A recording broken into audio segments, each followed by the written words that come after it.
See the stage, hear the vibe. Pumped up to get ready for the fight. Big dreams, one chance, be the star. I'm the winner coming out of the dark. No fear, getting ready for the ride. Yeah, stepping into the light.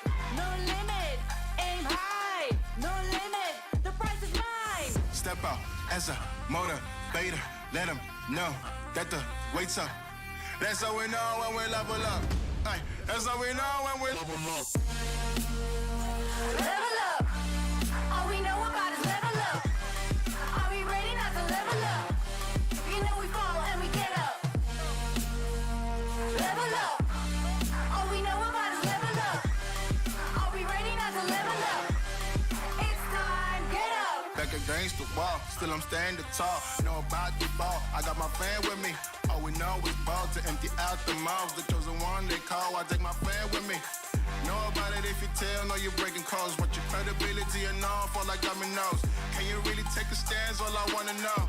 Need me real ones when it's time to go. Stepping in, elevator. This is to all the haters. That's all we know when we level up. Yeah, that's all we know when we level up. Level up. All we know about is level up. Are we ready not to level up? You know we fall and we get up. Level up. All we know about is level up. Are we ready not to level up? It's time, get up. I found out I'm not alone. 'Cause I'm just like you. There's no failing when we fight. We're not afraid to. Level up. All we know about is level up. Are we ready not to level up? You know we fall and we get up. Level up. All we know about is level up. Are we ready not to level up?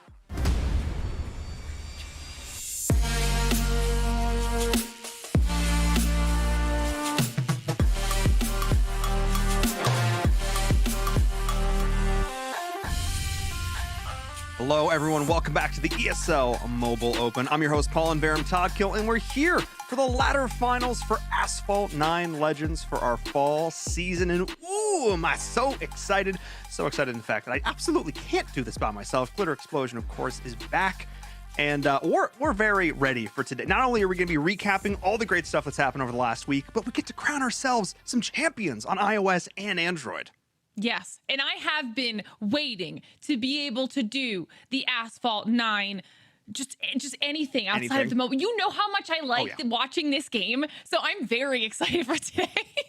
Look, these racers every single season keep stepping up, and we've been like huge fans of just watching this every single week, how the players are going about it. But look, if you're just joining us and you're like, wait, guys, slow down. What is going on? Welcome to the Mobile Open. It's a fantastic opportunity for you to get involved in mobile esports across a bunch of different games all around the world. In fact, we have a shot for you to get involved in, this level of competition, which is great. It's open to anyone to get involved, and we have real life cash, money, prizes. But there's a lot going on this season, so let's take a look at how it all works. Welcome to ESL Mobile, the home of mobile esports. ESL Mobile is a global program designed to give you an opportunity to compete in your favorite mobile games, featuring multiple game titles, taking place in 3 regions and offering 2 levels of competition. There's something here for everyone. ESL Mobile Open is the gateway to competitive play, free to join and open to any resident of our supported regions. This is the best way for you to enjoy the thrill of victory and take your shot at winning cash prizes. Each season of Mobile Open will consist of 2 ladders, and the top competitors from each will qualify for the Mobile Open play-ins. ESL Mobile Challenge is your path to glory. If you are a top competitor in the Mobile Open play-ins, you will earn a spot in the Mobile Challenge season. The top team from each ladder will skip the play-ins and qualify directly for the Mobile Challenge season. This is where you'll have the chance to compete against the best players in your region. At the end of each season, top Mobile Challenge players will compete in the Mobile Challenge Finals to determine a winner and be crowned their region's champion. ESL Mobile is for everyone. This is your opportunity to join a diverse and growing community of players across the world and see just how far you can go. All right, now that you guys know how all of that works, of course, we have to tell you a little bit about the show if you haven't joined us before in the past. And Viram and I are your hosts for the Mobile Open Recap Show, where we get to show you guys all of the awesome action that went down the week prior. And today is extra special because it is just Asphalt 9. So we are actually going to take you guys through how all of the players got here today. Absolutely. I mean, these were the leaderboards, the state last week. These were the top players in North America on iOS and Android. A lot of names we're familiar with.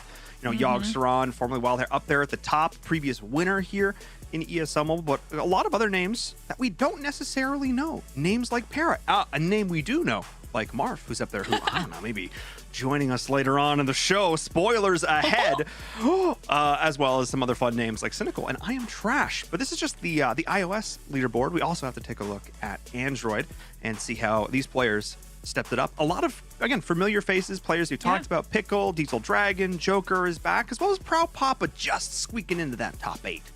Yeah, and we love the fact that this is yet again another situation where we see all of those recognizable names and then newcomers stepping up on the leaderboards, making a name for themselves. It's so awesome to see. Now we're going to jump into some highlights from last week, but I think we're going to do things a little bit differently this time. We're actually going to show you guys our third place races because literally every race was so good this time around. Oh, 100%. Firam may have some breakdowns of our first and second place matches, races, I should say, which means we got to take a look at these third place racers who still put up blisteringly fast times. I Am Trash is the name of this player, yet given how well they raced here, I wouldn't say it's necessarily probably the least accurate of any of the names here. I feel like that has to be the point, right? It's like you are lulling your competitors into a false sense of security because they're like, oh, this person is clearly trash. And the next thing you know, they're topping your leaderboards. Okay, they are podium. And that was pretty much a flawless run. I mean, obviously, you had a couple that were just barely a little bit better, but strong performance from I Am Trash.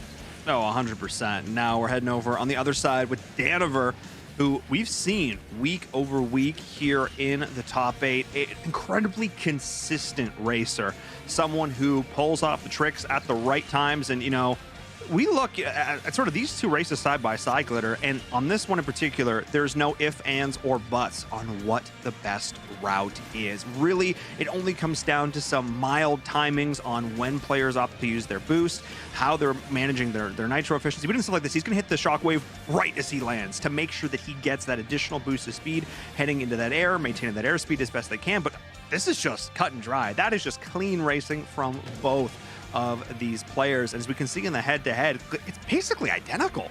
Yeah, and that's why I love that we can do this head-to-head for Asphalt 9, because this really is one of our titles where every minute mechanical decision or route difference, you know, like there are the smallest things that can make a massive difference in your time for this game. So being able to compare what our racers are doing here side by side is so nice to break down. And we have seen some massive differences in previous weeks, but this one particularly, you were even saying it yourself in Viram, it is so close. It's so close to being identical. It is those micro differences that kind of split hairs for those extra tenths, hundredths of a second in the time. That's literally what it comes down to at this level of play. Hundreds of seconds. We had a tie once. That was terrible. Yeah, fun fact, we had a tie once. But yeah, so it has been so close. And look, if there was anyone who's going to help break down the minutia, those minuscule differences between, I don't know, top races like this, of course, it's our one and only Firam, who's back to break down some of these top races from last week. Let's take a look. Thanks, Paul and Glitter. Well, how time flies. We are on to our fourth and final recap today. My name is Furum, and I will be your co-host in the finals of the Asphalt 9 portion of the ESL Mobile Open Fall 2021 season. And these finals are going to be held today, and not too long from now, and co-hosted by me and Verum and perhaps another special guest. You'll be able to find it on ESL Mobile's Twitch as well as their YouTube, so I hope to see all of you there. Since this is our final recap of the season, I wanted to do something a little bit special for this time, so not only showing the #1 winners of both iOS and Android, but also the second place finishers on each of the platforms. So now we are watching the run of the second place player on Android, Diesel Dragon. He crosses the finish line with a final real time of 43.956. Next up, we are going to be checking out the run of the racer who got second place on iOS, whose name is Cynical. Now, once we get to the first place winners on each platform, I'm going to be talking a bit more about specifically what they're doing on the tracks and all the details like I usually do, but I want to take this opportunity to speak a bit about the track itself, because this is a new one. Auckland is the newest track to come to Asphalt 8. It just came in the last update, and it's set at night on a track inspired by real-world circuits. It's got a lot of twists and turns, but the Bugatti Divo seems to be able to handle them fairly well. Now, this is a higher-end S-Class car. It isn't the fastest car in the game, but it does have pretty good acceleration, and the drifting, while not the best, is certainly tight enough to get around the turns with as much ease as you might want on a track such as this. And Cynical finishes his race with a final real time of 44.270. Now we're moving on to the first place winners on each platform, beginning with A9UF Pickle on Android. At the beginning, he goes to the right and takes this first barrel. This is so he can get up his speed as quickly as possible through gaining some airspeed, and then goes directly to a straight ramp without doing a 360 off of it. This is because he already had plenty of nitro and is able to just drift here and then be able to shockwave out of this turn. Then he drifts slightly around this next curve, does a punch drift to keep up his speed, and then just double tap nitros throughout this section. Then again, drifts around the next turn. Auckland is absolutely one of the most twisty tracks we have seen so far this season. So you will see the similar strategy in a lot of runs of drifting around a lot of them and then just shockwaving straight out of them, and then landing over to the right there allows you to get a little bit more of an airspeed boost going off the ledge, and Pickle finishes with a final time of 43.889. And now it's time to check out the lap of the winner of the final iOS qualifier, Yogg Saran. You may remember him from previous seasons. He competed back in the spring season and also even in previous seasons as Wildhair. He takes the same route as Pickle at the beginning and is even able to shockwave off the second ramp. Going from ramp to ramp like that really helps keep a car's momentum high, and therefore keeps your airspeed higher for longer. Another thing to note is that this is actually one of the shortest Asphalt 9 tracks that we've seen in ESL Mobile Open before, which I think is one aspect of it that leads to such close time differences between the players. Now, this is a pretty interesting part coming up. So you want to shockwave off the ramp, but then if you go over to the left, there is this little raised part, where if you go off of it at the end, you're able to keep some airspeed longer, and Yogg Saran finishes with a final real time of 44.091. Now let's take a look slowed down at the two top runs in iOS and Android driven by Pickle and Yogg Saran to see if we can spot perhaps any little differences between them. Yogg Saran goes ever so slightly higher off this ramp, and he's actually able to get 3 barrels versus Pickle's 2. This is why he's able to have enough nitro for a shockwave off this ramp, but that doesn't actually make up for the time that he lost by going slightly higher on the ramp, because Pickle is actually slightly in the lead at this point. But then for the next 30 seconds or so, their runs are almost identical. They both do a slight punch drift at almost the exact same time around that turn, then shockwave out of it, and it's just insane how synchronized they are. See, around this next turn, they both start drifting, and then they again punch drift at almost the exact same time. It's so satisfying to watch these players. They both pick up the blue nitro and then use their nitro over this slight patch of rough terrain on the side of the track so that they can have a better line and angle going into this next big curve. As they shockwave out of the turn, you can see that Pickle is clearly slightly ahead of Yogg Saran at this point in the track. And here is where they differ a little bit again. Pickle hits nitro earlier than Yogg Saran and then goes down to double tap nitro for the ramp, but Yogg Saran gets a perfect run and is able to shockwave up the ramp, giving him a bit better airspeed. They both go off the ledge to the right, again with Yogg Saran still having his shockwave. And now all that's left is the final turn. Pickle doesn't quite get enough nitro to be able to shockwave, but he still takes the victory by a slight margin. If you would like to see more awesome racing from these top players, be sure to tune in for the final rounds happening today. Now back to Paul and Glitter. Okay, we talked about the infinitesimal minute differences, and God, Fiorum just did such a good job of breaking down exactly visually what we were talking about. Yeah, a little stuff there, like, again, waiting like 1 second to get that additional shockwave to be able to carry it through onto the ramp to get that little bit of additional airspeed. And it's like one tiny decision has so many huge repercussions on the outcome here. And these players are making these calculations like in, again, fractions of seconds. It comes down to instinct, reaction time, and then knowledge and practice and experience. And that experience is going to be tested today because they're going to be racing head to head. That's sort of what it's all about. They did so this week. So we get to see the results today, and I cannot wait to see who was crowned our iOS and Android champions, which means we're going to say goodbye to you now for a little bit, though. We're going to do a short break. When we come back, Fiorum is here, and a special guest, I teased it earlier on, is going to be here to cast some amazing Asphalt 9. So don't go anywhere.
Hello, and everyone, welcome back to the ESL Mobile Open. I'm your host, Paul and Verum Toddkill, and we're here for our ladder finals for Asphalt 9 Legends for our fall season. And I have to say, players got down to business and raced this week, and I cannot wait to see who came out on top on our iOS and Android ladders, respectively, which means I need some big brains to help me break down all these plays to bring us all this fantastic action. And of course, wouldn't be quite the same if Fiorum wasn't back to help us cover all these races. Fiorum, how you doing? I'm doing well, Paul. I'm really excited to be here today to help cast another ESL Mobile Open season. We're seeing some returning faces, some new faces. I think it's going to be a lot of fun today. That's definitely the name of the game here. Some veterans and some new folks joining us here as well, which is perfect as I introduce a new face here. It's Marf joining us on the casting desk, a face we've seen, or a name at least, that we've seen quite a few times on our leaderboards over the last few weeks, joining us now on the broadcast. How you doing, sir? I am doing really excellent. This is super exciting for me. I've been on the leaderboards many times, and it's great to be on the other side. Absolutely. And you know what it's like to race at this tippity top level. So I'm expecting, should have taken that turn a little bit tight. And when we know that you say it, that it's actually legit coming from someone who knows these tracks and these cars inside and out, just like every single one of these top competitors who've made it here to our bracket. Now let's take a look at exactly what races we have in store for us tonight. Starting things off on iOS, we have Pera going up against Yogg Saron, and Nerd Rides Bikes facing up against the J. And Fair, I'm looking at this first matchup. This is interesting because obviously Yogg Saron is someone we know. Oh, definitely. Yogg Saron has been in several of the seasons before. He's won one before as Wildhair. Pera, though, a newcomer on the block. It'll be really interesting to see how he's able to do, because, I mean, to get into these playoffs, you have to have played extremely well in the qualifiers himself. So he's going to be a tough one, I think. 100%. And I mean, Marv, you've, raced, albeit tangentially, against these players, looking at, this first matchup. I mean, Pera's definitely the underdog coming into this, but I mean, anything's possible. Absolutely. And I've actually raced against Yogg Saron in a live match before, and well, let's just say it didn't go well for me, but we will have to see how he handles this situation. Again, he's a returning face, so it'll be interesting to see if he can defend his legendary status. Oh, absolutely. Legendary status. I love to hear it. We'll see if this David and Goliath story is going to play out the way we expect, or maybe see some upsets here as the first race is ready to go. So I'm going to leave it to you to take it away as we get into this very first race. All right, so we're getting into our very first race, Yogg Saron versus Pera on Rome. They both use their nitro toward the beginning. Yogg Saron, it looks like he pushes Pera out to the outside. Pera hits a truck, and Yogg Saron is able to take an early lead and take these ramps slightly ahead of Pera. And then Yogg Saron, unfortunately though, he misses the ramp. Pera's able to take a slightly shorter route over to the right.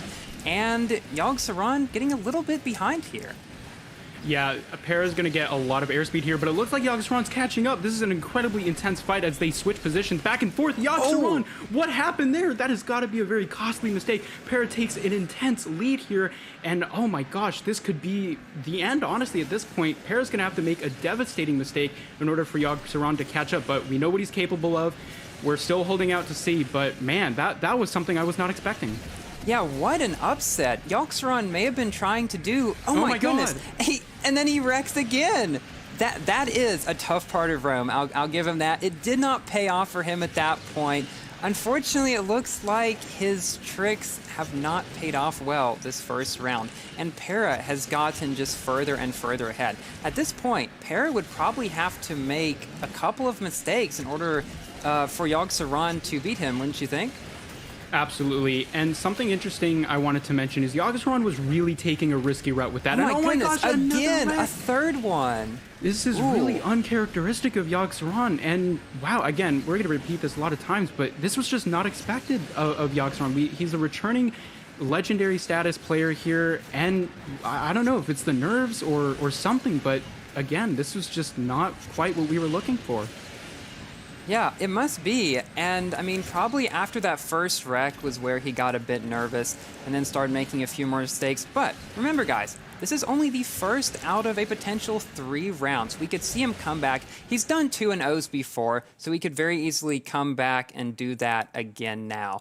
But, I mean, Pera has shown that he's been very consistent in this race, so we'll have to see how he's able to do.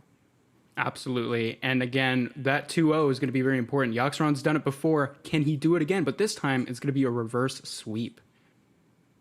Yeah, so now we have to see whether or not he's going to be able to pull it back again in the second and third rounds. Because, I mean, if he wins the second round, then, I mean, Pera is going to have to win the third one, and we'll have basically a sudden death match in the final 3. But let's see what happens. So we're moving into our second race of the first match, Yogg Saron versus Pera again, this time on Pearl of the Orient, I believe, a Shanghai track. Pera using some nitro early on, pushing Yogg Saron off to the outside. Pera does get an early lead, but ooh, it looks like Yogg Saron takes a slightly different route, shockwaves, and is slightly behind Pera still, although they're almost neck and neck. Yogg Saron really likes his shockwaves. Yeah, these guys are bumper to bumper, rail to rail right now, and Yoxeron takes that shockwave a bit later than Pera, and that's going to cost him a bit of time here, but they're still right behind each other. This is milliseconds we're talking about. At any time, they're going to pass each other, and oh, here we see it a bit. They're colliding. This is going to be an intense battle, as it looks like Yoxeron does take that turn a bit more concisely than Pera, so that nets him that little bit of speed and that lead that as we go into the final stretch of this first lap.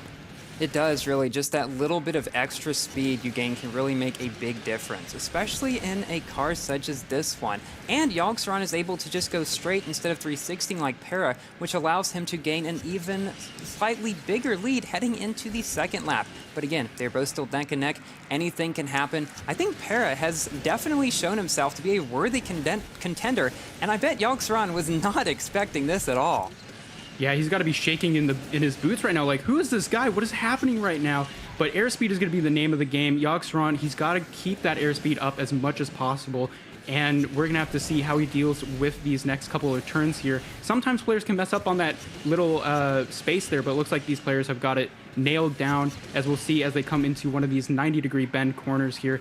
And it looks like both of them are taking it very well. Oh, Pera does not have shockwave, so that is going to net him a bit of a speed loss. Again, Yoxeron getting that little edge, not only in nitro management, but also in cornering. So it looks like as we head into the final stretch of this second lap, Yoxeron, he is poised to take this one, and now we got a race on our hands. He really is, and he finishes just, I mean, gosh, this has got to be tenths of a second ahead of Pera, and I think one big thing that made the difference there, Yoxeron was able to keep the shockwave a lot better, which is really important on a track like this one, to just keep up your top speed, and I just don't think Pera was able to do it quite as well. Yeah, shockwave is one of the most important factors in Asphalt 9. It really nets you the most amount of speed in the shortest amount of time, and utilizing that is just way too important to miss, and unfortunately Pera missed a couple of shockwaves there. So we're going to see if he can pull it back in this third race. This is it. This is the decider. Yes, we are down to 1 versus 1. We've had one win for Pera, one win for Yoxeron, and we're on US Midwest in our final race. Yoxeron taking an early, well, not a lead. Pera takes the early lead, but he takes an early shortcut. And it looks like, oh my goodness, Yoxeron, oh no. Again, the bad luck on the low barrel. And then Pera again takes the lead early on this race. This almost looks like a repeat of the first race. Yeah, this is really quite unfortunate. I don't know if he's trying to go for some different moves that we haven't seen before. It certainly looked like that on Rome, but it just hasn't worked out. The risk did not pay off, and Pera is reaping those rewards, and he took a bit of a safer route throughout the past couple of races, especially after he took the lead. And, well, it really just comes down to if Pera can not mess up. That's really it. But, man, I don't know what to say here for Yoxeron. This was really not something we were expecting. Yeah, I don't either. I did not expect this at all coming into it. And both of them have got to be really nervous right now. I mean, Pera, he's ahead and could easily win. Oh my goodness. Then Yoxeron again messes up. I mean, I think his nerves have probably been a little bit frazzled at this point in the race. But Pera, though, I mean, he knows that if he's able to keep the lead here, he's going to move on to the next match. Yeah, and something Paul mentioned earlier is this is a live 1 versus 1. These aren't time trials where they have, the ability to restart the race over and over again. And so that is certainly a factor that these players have to keep in mind. But it would have been the opposite, in my opinion. Yoxeron should have been more prepared for this. Yeah, I think so too, because I'm sure he has done an absolute ton of trials throughout all the qualifiers and the events. But I mean, in multiplayer, like you said, which this is, you don't get second chances. You can't just restart. And it really looks like that has come to haunt him a little bit in this race, as Pera is just barreling down the track, really not making any mistakes at all. Yeah, this is a really clean run from Pera. Nice little double barrel roll and into the rail of the corner so he can keep his speed. One of the biggest mechanics of this game is wall riding. You can ride the wall basically and go around a corner without losing too much speed, because drifting does take up some of that speed, but it'll allow you to take that corner a bit better. And here we go, Pera coming in the third race, taking the victory for this best of 3. That's insane. Pera taking a very clean victory there after Yoxeron again makes a couple of mistakes throughout the race. And so we have Pera as the winner of our first match here. Yeah, again, something not expected. And we're going to have Paul come back and sort of break down what just happened, because Paul, Yogg-Saron, what happened? You ask like I should know. Gosh, no. Look, I think you guys said it best. Nobody saw that coming. So many wrecks, so many mistakes. I know there've been some issues with this vehicle and the physics, but those are just some raw mechanical errors. And I think it really came down to this idea that he was going for some of these riskier time trial elements that in a head-to-head, sometimes being a little more passive, a little bit more conservative really ends up paying off. And I mean, Ferrum, we saw it time and again. These mistakes really came back to haunt him. When he raced perfect, he was great, but when he wasn't, it was a bit of a mess. They really did. I'm thinking that possibly he got used to being able to play multiple times in the events, and so he would get used to playing, more aggressively because of that, to get the best time possible. But when you're in multiplayer like this, you can't really do that. As we can see, he does that 360 a little bit too late, gets put out of bounds, and that does give Pera the early lead in this first race as we look at these highlights here. Yeah, and as you can see, Yogg-Saron was actually going for the riskier route in order to catch up, but as we all know, that didn't really pan out too well. But here, as we move on to the Shanghai highlights, this is where I thought Yogg-Saron was pulling out a nice little move that we weren't expecting, but it didn't work. Pera had the lead, he kept the lead, and you could just see he was playing safe. And that's something I wanted to mention is Pera knew what routes to take, and he knew that he could execute them perfectly. Yogg-Saron was going for a little bit of a riskier route for each track, and it just didn't end up paying off. Pera just kept everything clean. We had a couple of small battles here, like you saw right there. Yogg-Saron took the lead, but Pera managed to get it back after some mistakes. And it's not necessarily about those small mistakes. It's about how you recover from those mistakes. That's entirely true, and we have seen in some of the past ones where somebody wrecks and then completely comes back to win it later on. Unfortunately, though, Yogg-Saron was unable to do that in these laps as he takes a barrel a little bit too low there. Again, these are places that are notoriously risky to do. If you do them well, you'll get a big speed boost and perhaps gain a lot of lead. But if you don't, it can really come back to haunt you, which is what we've seen time and time again throughout these races.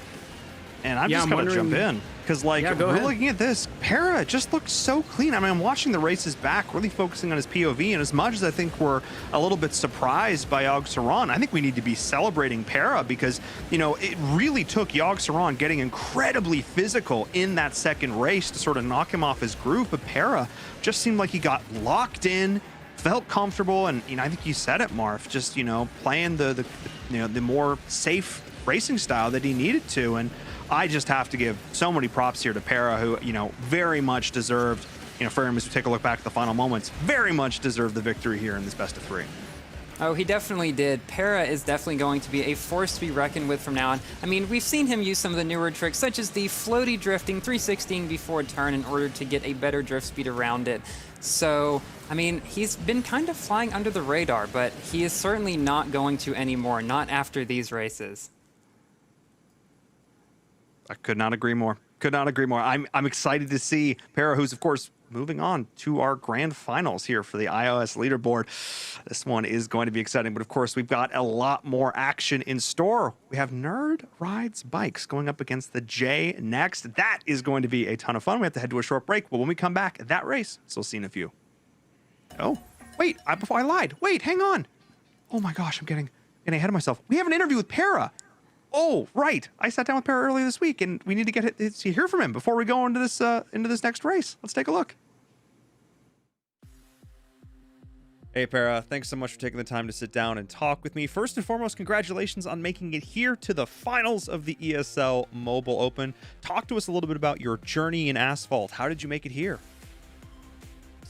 Pues bueno, primero, pues empezó como un juego, pues para distraerme, y la verdad es que me gustó bastante. Entonces, la verdad es que lo disfruté bastante, fui practicando más y pues me fui volviendo mejor, y claro que disfruté llegar hasta este punto. Absolutely, and you just had a crazy close match up against Yogg-Saron in the semifinals. Talk to us about what was going through your mind during that semifinal match, because it was so close, nothing was guaranteed. Pues bueno, fue bastante, fueron bastantes nervios. La verdad es que conozco a él, y la verdad es que sé que es un buen jugador. Ya nos habíamos encontrado varias veces en el multijugador, y y la verdad sabría que iba a ser una carrera bastante difícil, pero pues creo que al final todo salió bien y pues nada, aquí estamos. Yeah, no, it was put up a pretty crazy showing. I think the fans were definitely, enjoying every single moment of that. Either way, this has been a fantastic competition so far, and excited to see this final race. So thank you so much. Best of luck. Muchas gracias. I think I definitely spoke for everyone there, and I said all the fans were enjoying that one because it was serious. That second race in particular, will Jagstrom be able to make the comeback? And they were, but in the end, Pera advancing on to the grand finals. Now we're in the right spot as we're gonna head to a short break, and then we have our other semifinal matchup. Who will join Pera in the grand finals? We're gonna find out.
Hello, everyone. Welcome back to the ESL Mobile Open. We're here for our ladder finals for Asphalt 9 Legends. I'm Inverum, joined by Ferrum and Marf.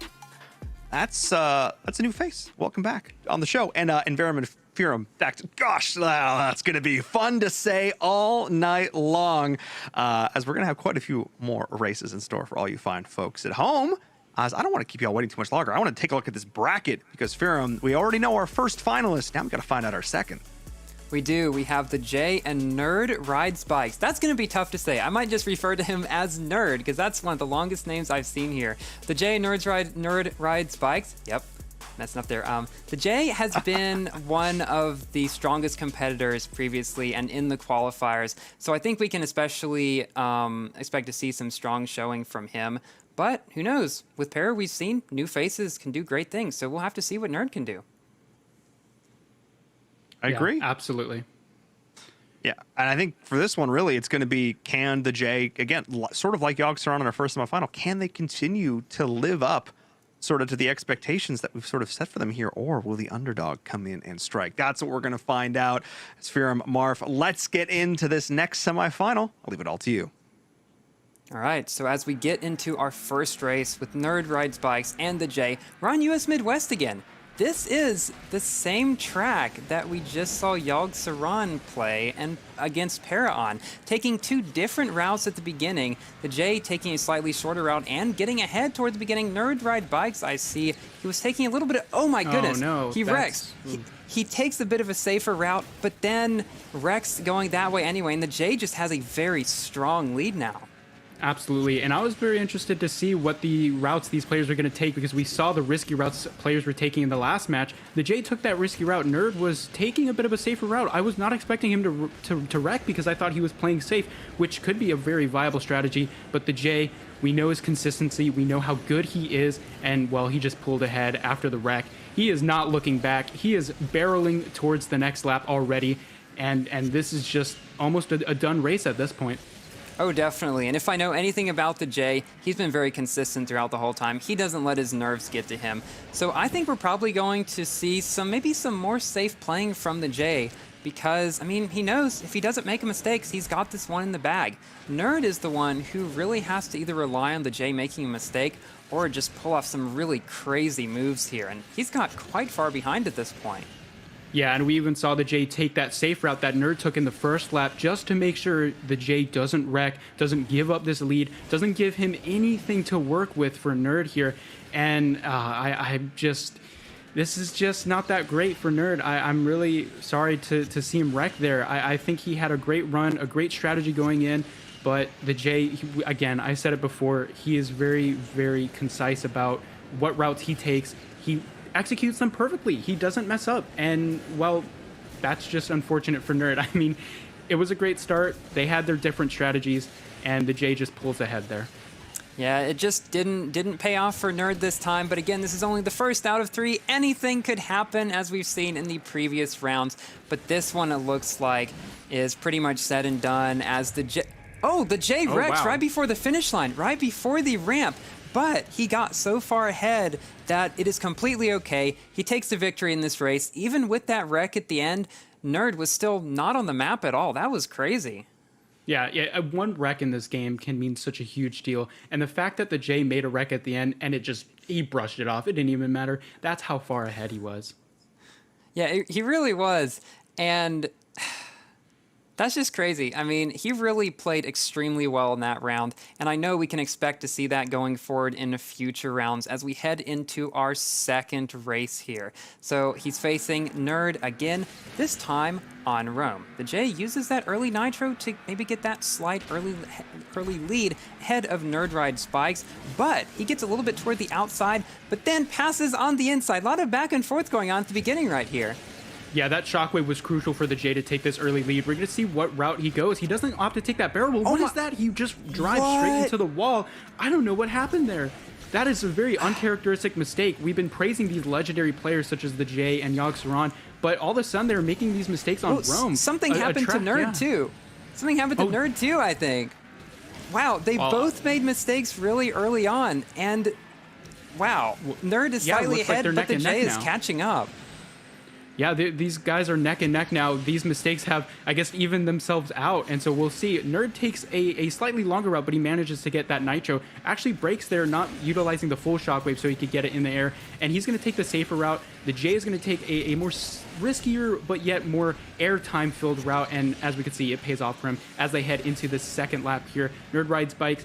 You know, he's a bit far behind, but again, these players are going so fast that one mistake can really close that distance at any time. But the J is handling this corner much better than Nerd Rides Bikes. He could have had, you know, saved up for the shockwave, but he just doesn't do it. And again, misses another shockwave there. I don't know what's up with the timing of these players with shockwaves, but again, shockwave is one of the most important aspects to this game. It really lets you get up to your full speed as quick as possible. The J almost went into the water there, but luckily he managed to save it.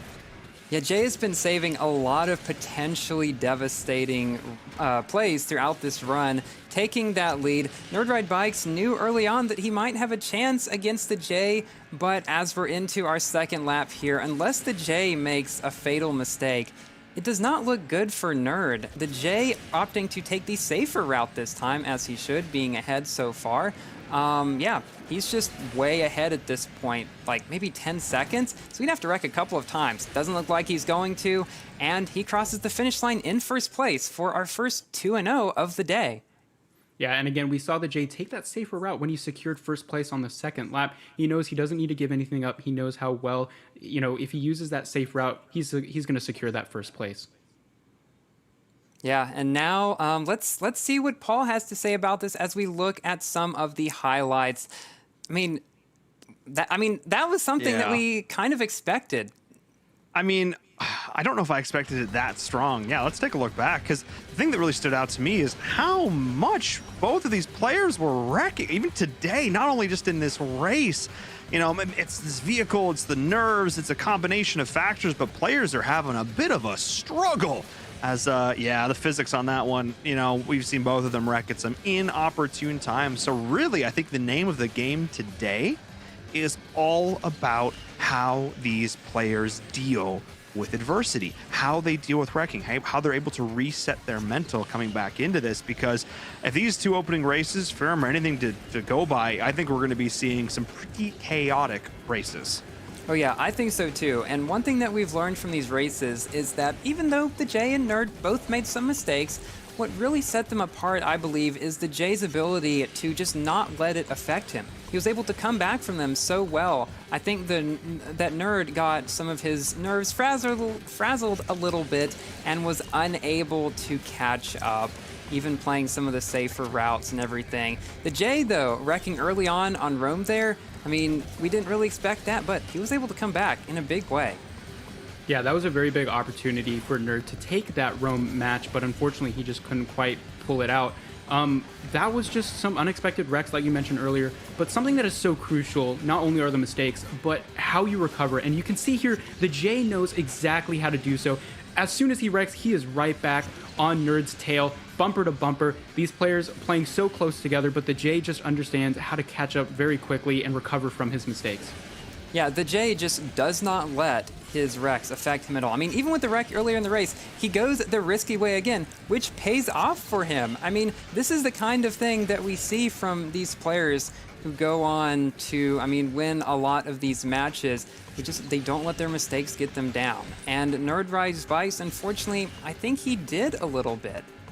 Yeah, if you want to be a legend, you have to make legendary plays, and that's exactly what the Jay understands. Nerd, he's taking the safer routes. He's betting on the fact that the Jay is going to mess up.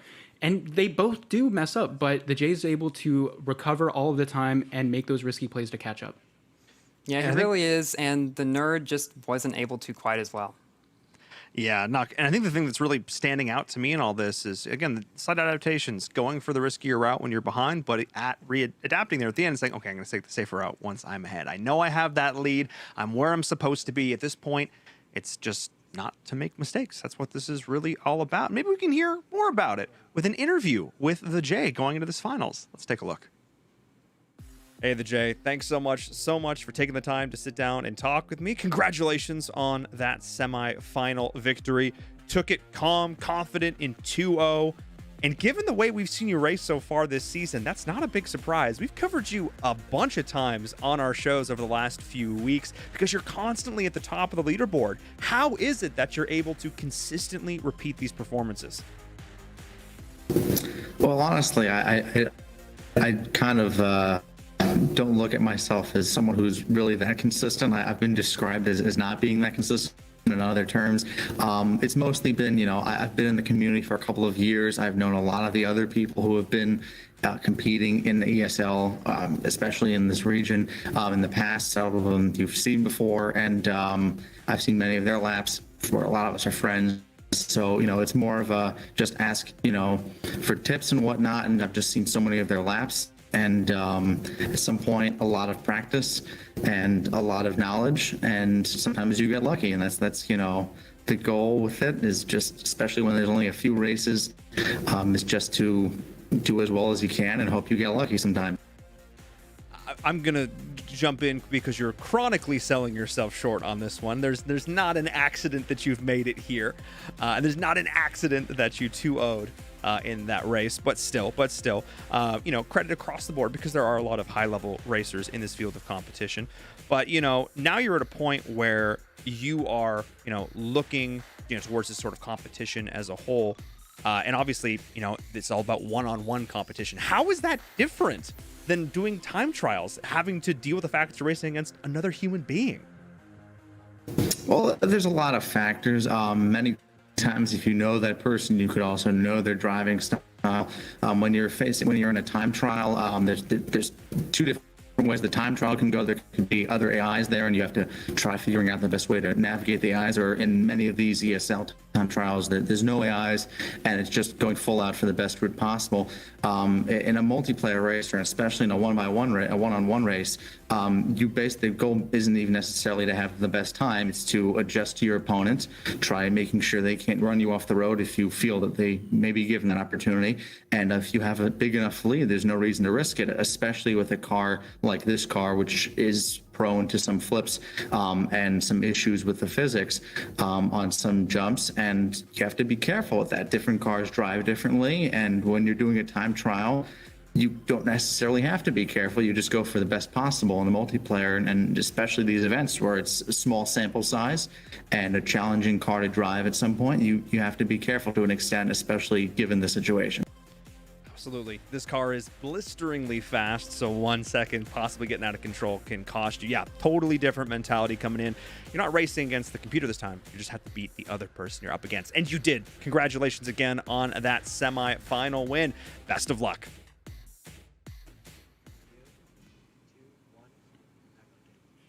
I mean, he keeps selling himself short. Well, I don't know about that. And he keeps qualifying everything. I'm like, nah, dude, you are looking absolutely incredible. And we'll see if he can maintain that performance going into the grand finals, because that's what's coming up next for our iOS leaderboard. 2 players who came in with incredibly strong performances, but also a few wrecks along the way. We'll see who can race just that little bit cleaner as we head to a short break. When we come back, our grand finals. Don't go anywhere.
Welcome back to the ESL Mobile Open Asphalt 9 Finals. I am your host, Glitter Explosion, and of course, I'm joined by Firam and Marf. And today might be one of the wreckiest days of Asphalt 9 that I have ever seen in my life. So as we take a look back at our bracket to see what has happened here so far, I mean, Firam, you got to talk to me about that a little bit. You guys can see there that Pera and the J are going to be the ones going up against each other for our finals. Yogg-Saron does claim first, but it's just an aggressive day of races.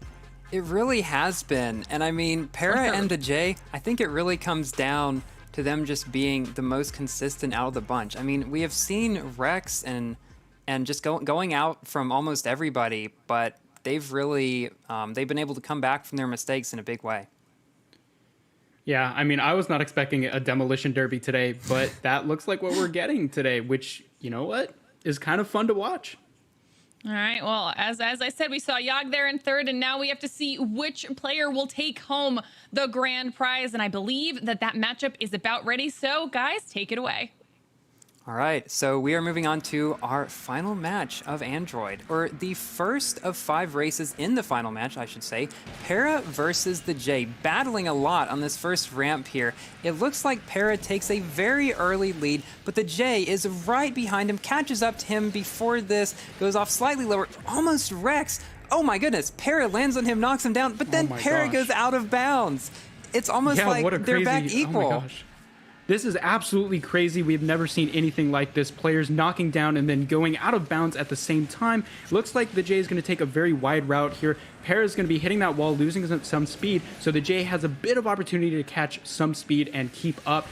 No matter what happened during that first couple of seconds there, it has not mattered because these players are neck and neck heading into the final straightaway into our first lap, into the second lap. The J takes a triple barrel roll there.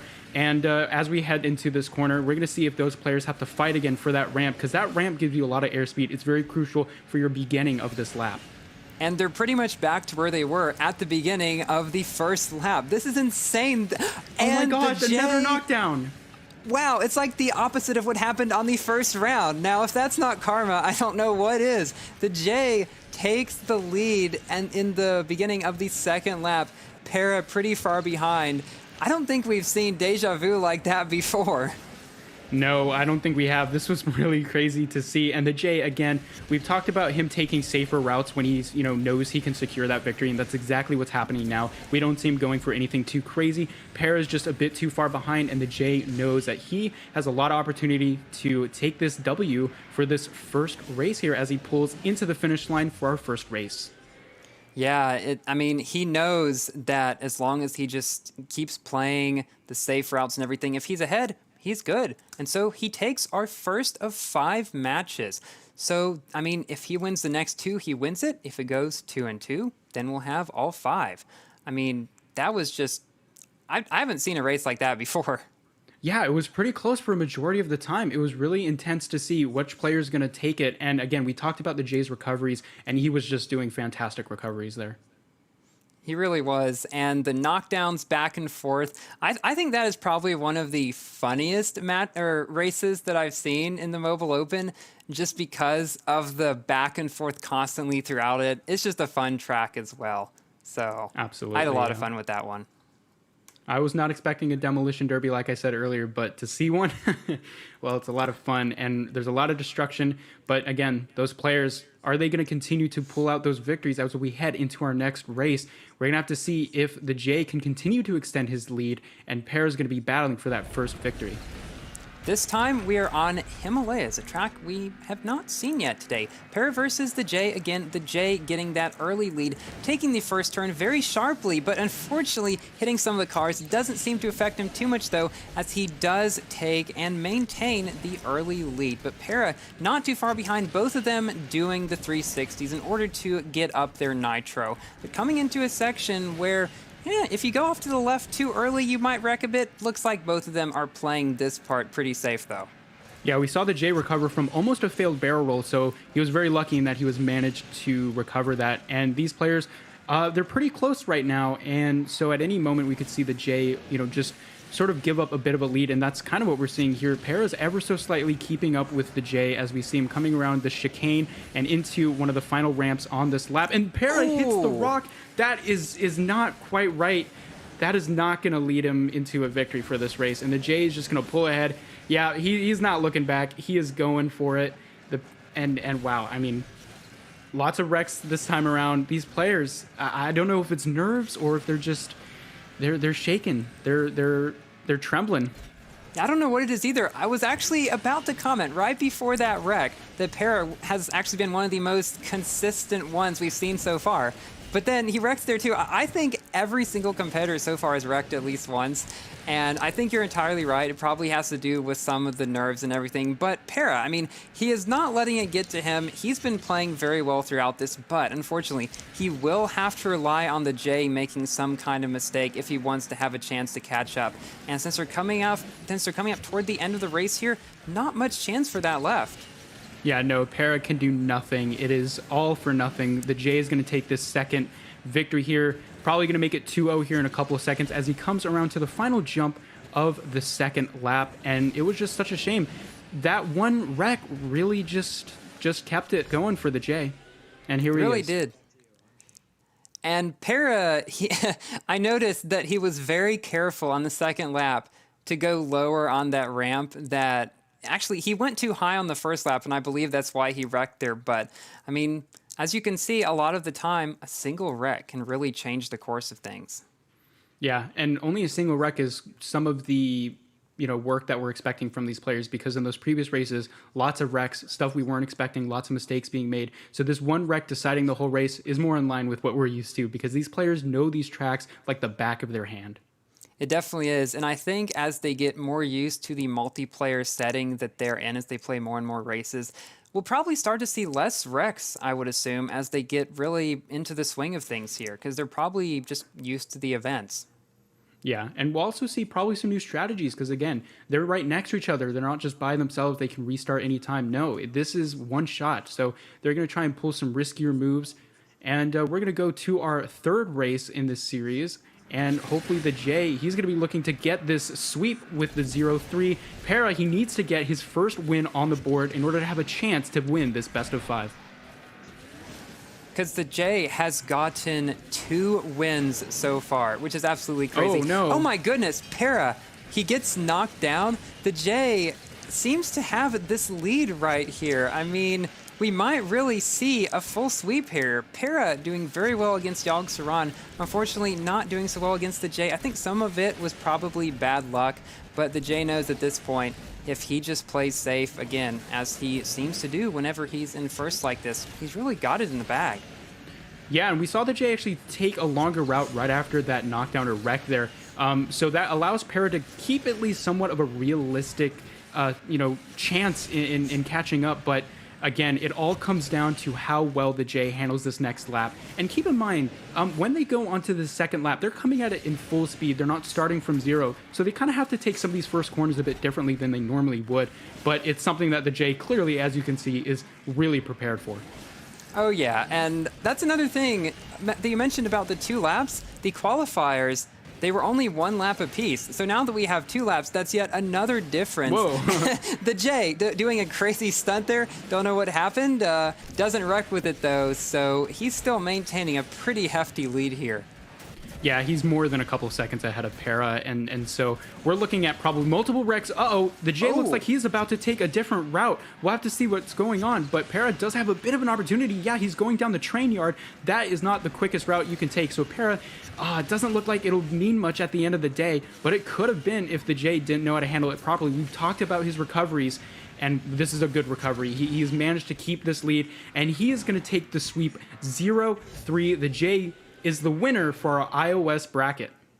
That was crazy. Even though the J did run into some trouble toward the end of that second lap there, I mean, he went a wrong route because he went off a bit too early.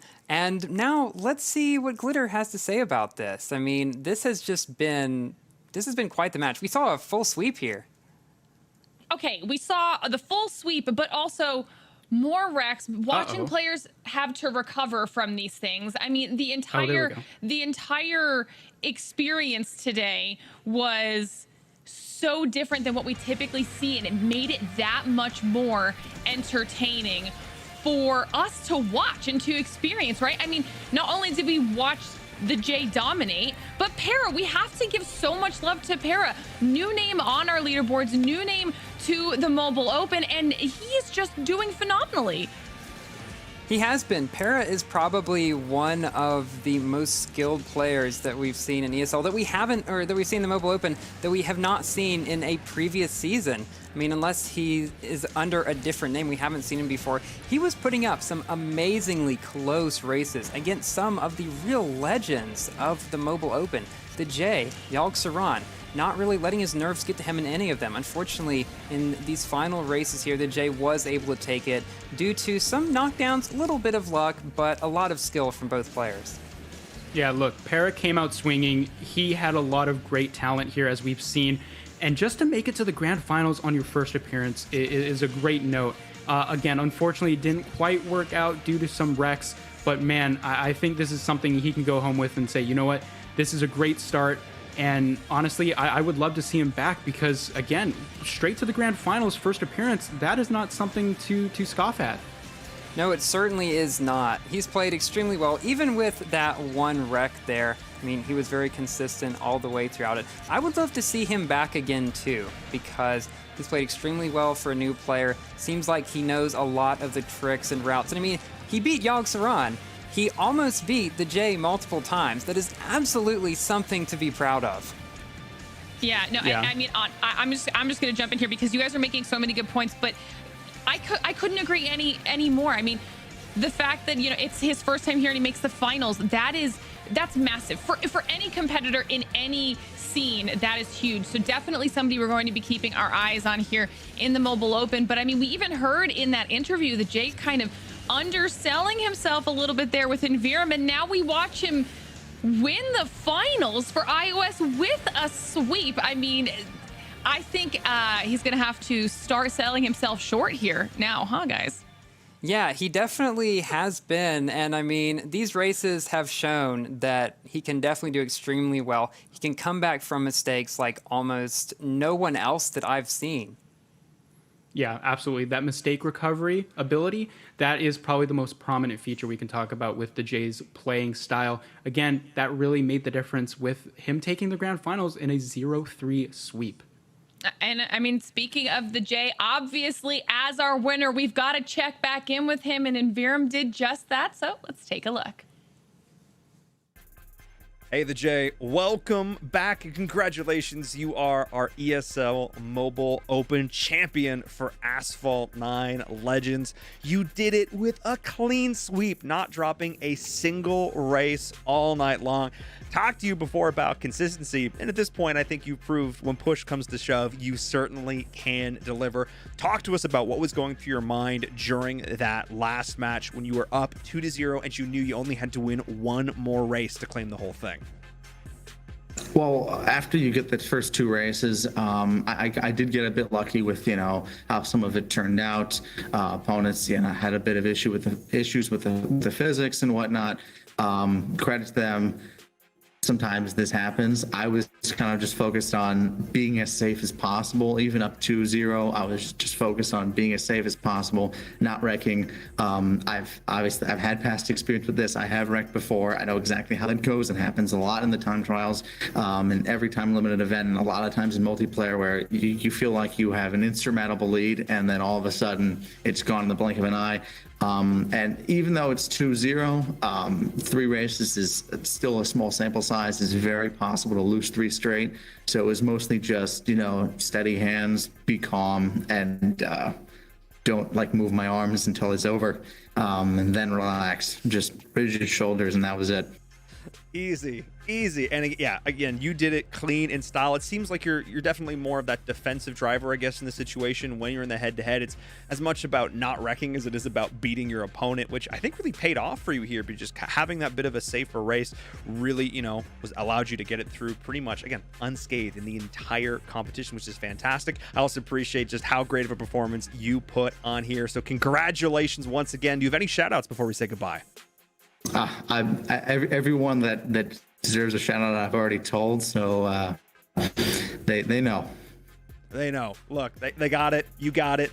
You got that championship. So thanks so much, and best of luck in the future. Thank you. Have a good night.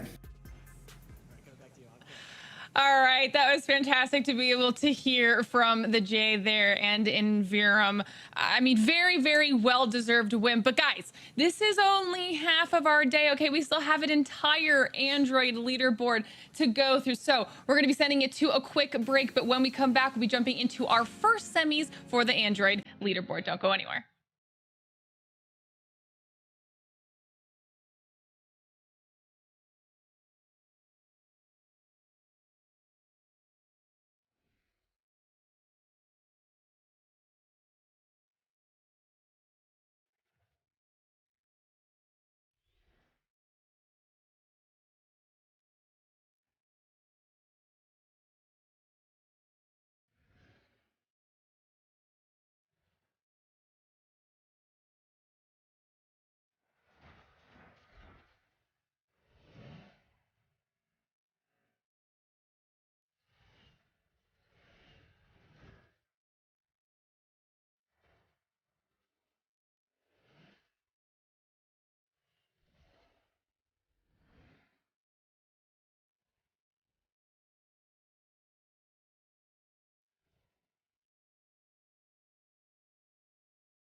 Hello, everyone, and welcome back to the ESL Mobile Open Asphalt 9 Finals. I'm your host, Glitter Explosion, joined, of course, by Firum and Marf.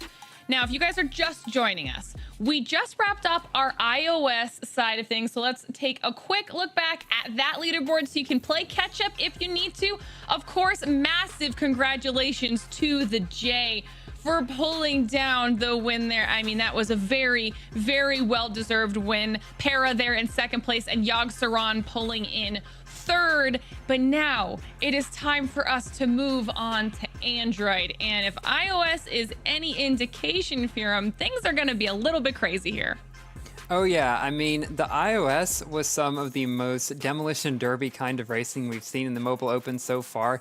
We'll have to see if Android goes the same way. We've got Pickle, Daniver, Proud Papa, and Diesel Dragon. We have seen so many of these names in the recaps, and I think we're going to see a lot of strong racing today. Yeah, I mean, especially Proud Papa, I'm looking to him to try and get one of the first place victories here because it's a name we've definitely seen for a very long time. Some of these players, like you've mentioned, they've been here, and we've also seen some new faces. So again, quite similar to iOS, we'll see how this new blood of Asphalt 9 can battle against the legends. Yeah, hopefully it'll keep things interesting, but I believe our first matchup is actually ready to go, and I'm excited to see how our first semis game goes. So take it away, guys. All right, so we're moving into our first race of the first match, A9UF Pickle versus Diesel Dragon on the US Midwest, a track that has caused a lot of trouble for some of the other players in the past. Both of them take the shorter route at the beginning, maybe slightly a riskier route. Pickle doesn't go up the barrel. It pays off for him too. Daniver goes up the barrel. Fortunately, does not work out for him. I mean, that barrel right there is one that I actually don't go up very often just because of how many times that exact same thing has happened to me there. Yeah, you have to be pixel perfect with your maneuverability in that specific area. And again, like you said, it's a very risky move. Again, something I don't also go for. So it's interesting to see these players are really pulling out all stops. They really want to try and get those risky moves. It doesn't pay off for Daniver. Pickle takes a huge lead.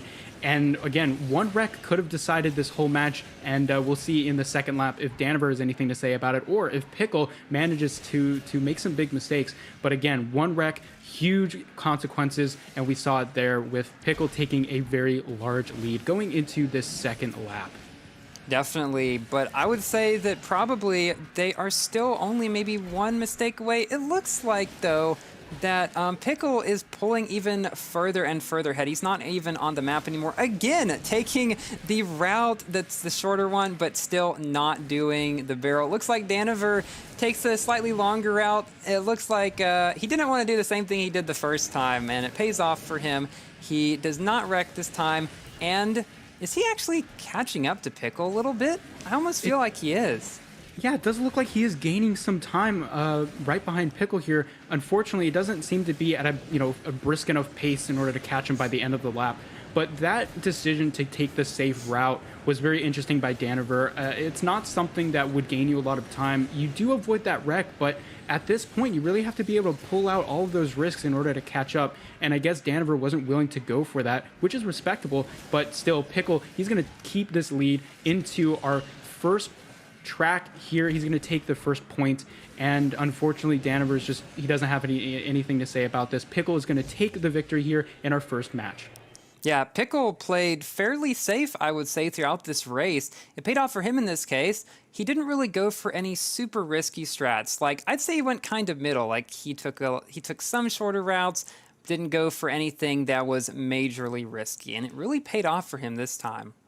Yeah, he played the percentages game. It paid off really well. He executed his routes perfectly, and unfortunately, Daniver just couldn't keep up after that wreck.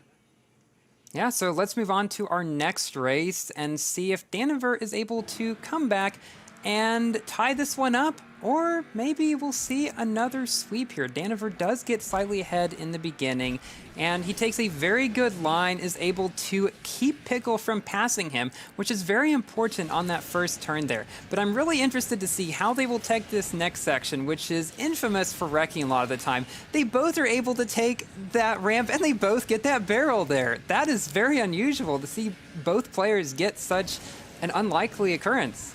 I thought Daniver was going to go straight over Pickle there, but it looks like Pickle was able to just pull slightly ahead. He's not going to go for this wall ride, and that gives him a slight advantage. What is that, a 360? That could have been a bit of a dirty move or an accident, but these players are still neck and neck. Some 360 in order to get that corner a bit quicker there. As you know, if you do a 360 in the opposite direction, you do get a slightly faster drifting speed, and they're going for the risky route here, Furum. This is going to be interesting to see if anyone messes up. This is going to be close.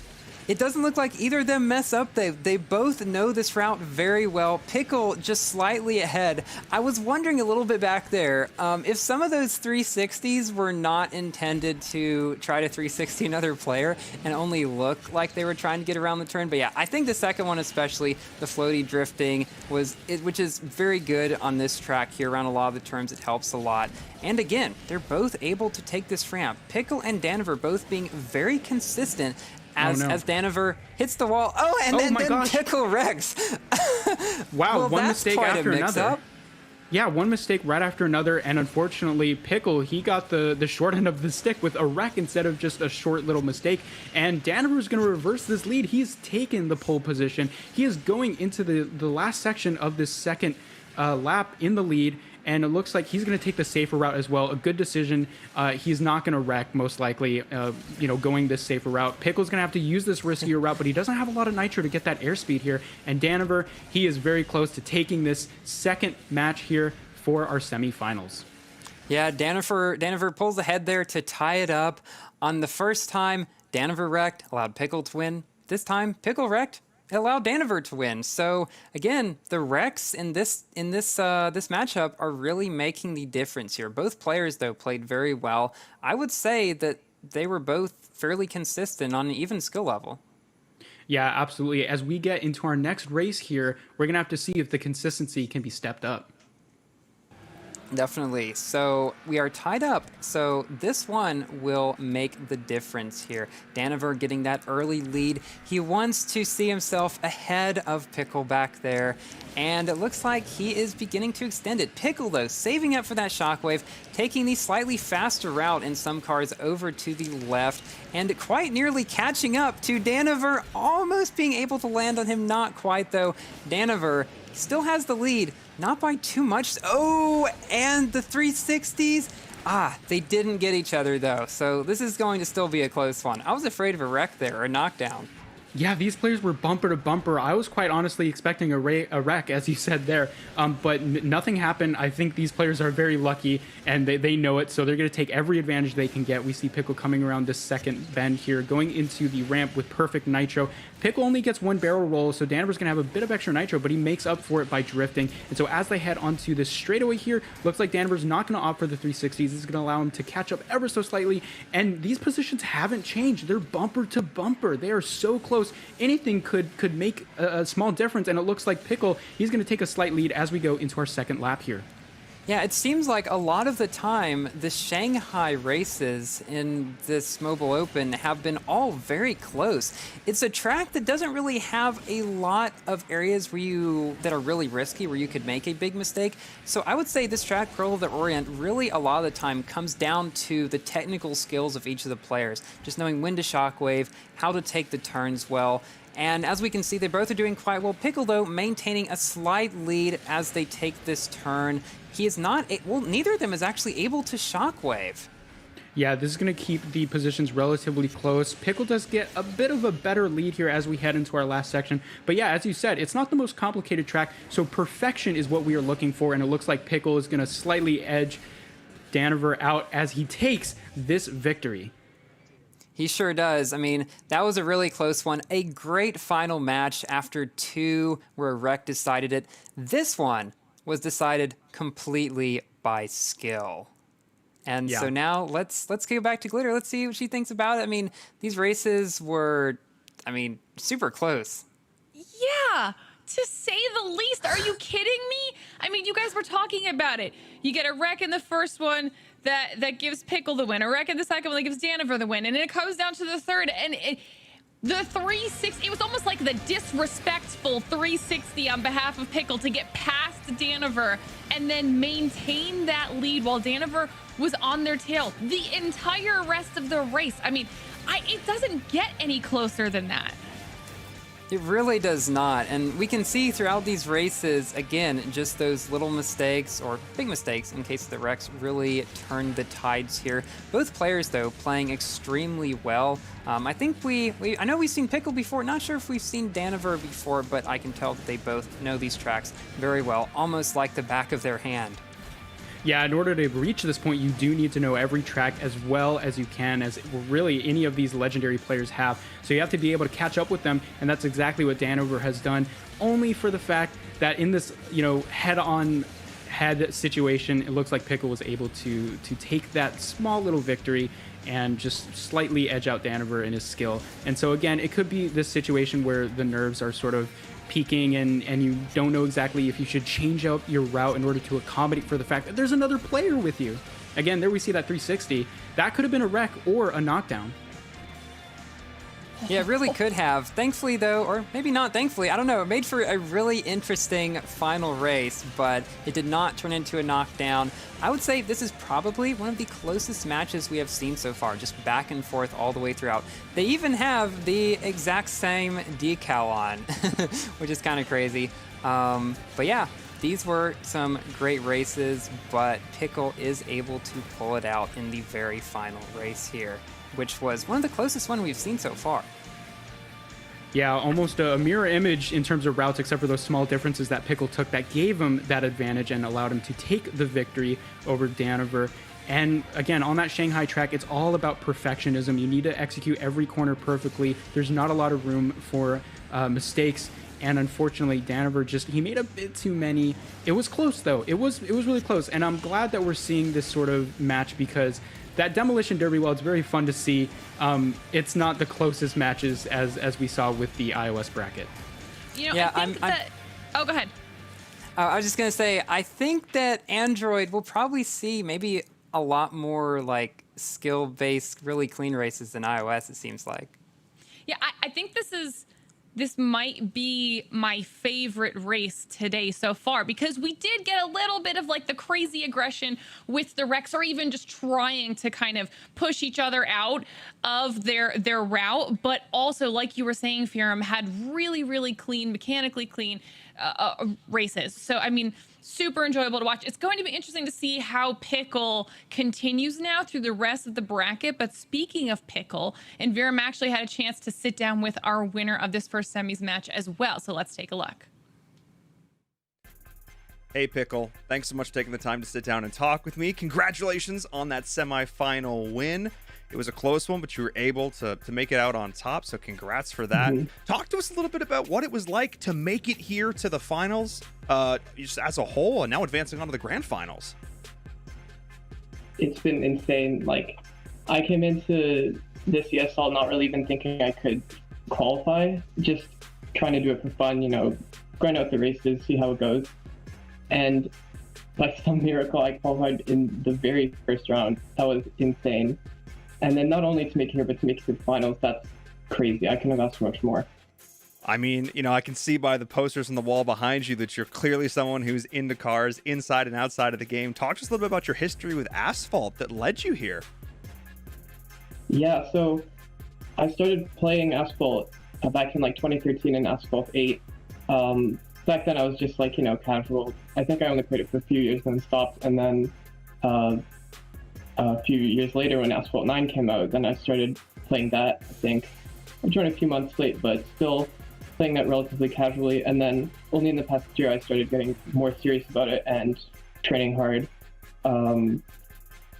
Like joining a better club and starting YouTube channels, stuff like that. Yeah, I'm happy it's got me this far. I mean, talk to me a little bit more about that. Like, what is your training process like? Is it really all about analyzing the best routes, comparing times? Is it about the tricks? Talk to us a little bit about how you just actually get better at the game. Yeah, this game has a lot of intricacies that you have to be aware of. There's just the basics, like, knowing the route, knowing how to use nitro and ramps, and then there's all these smaller speed checks, little optimizations. Usually you can find this by looking at reference routes and talking with other people about it.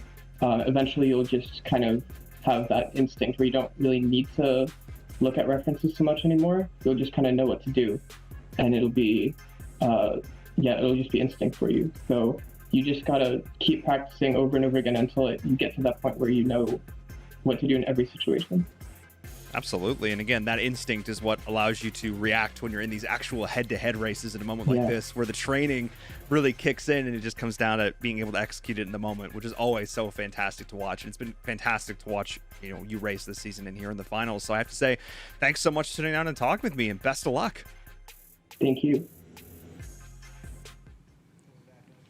Love being able to check in with Pickle there. It's super awesome to hear how he preps for this type of event, because like you guys have said a couple times now while you're casting, this is obviously very different than the time trials, and you're going in a head-to-head situation, so you need to be able to know everything so well that you can react well in those scenarios if somebody is trying to knock you out of the way. And we're going to see if that continues throughout the rest of our Android bracket. It's time for us to actually kick it to a quick break, but when we come back, we'll be jumping into our second semifinals match of our Android bracket, so don't go anywhere.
welcome back to the ESL Mobile Open Asphalt 9 Finals. I am your host, Glitter Explosion, and of course, I am joined by our amazing casters, Furum and Marf, who have been absolutely smashing it all day. By the way, guys, doing great so far. We're about to get into our second semifinals match for our Android bracket, but we'll catch you guys up on how the action's gone so far. Pickle able to just barely squeeze out the win over Daniver, so now we're going to be seeing who will be going up against Daniver for that third place match and who will be going up against Pickle for our grand finals. Furum, this should be interesting. It should be. I mean, based on what we've seen so far, that was some of the closest matches so far.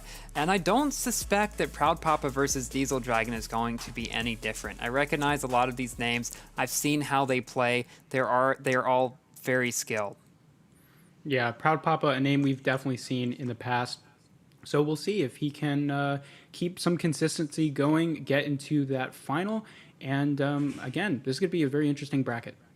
Well, I am excited to jump into all the action, and our next matchup is ready. I'm so excited I can't even talk. Guys, take it away. All right, so we are now moving on to our first race between Proud Papa and Diesel Dragon. A couple of players who we've seen before in the qualifiers. Let's see how they do against each other. So Diesel Dragon taking the barrel, Proud Papa not taking it. He goes for the risky barrel. It works, but barely. He almost wrecks there, but it's paid off for him this time as he's getting a slight lead ahead of Proud Papa toward the beginning of the race.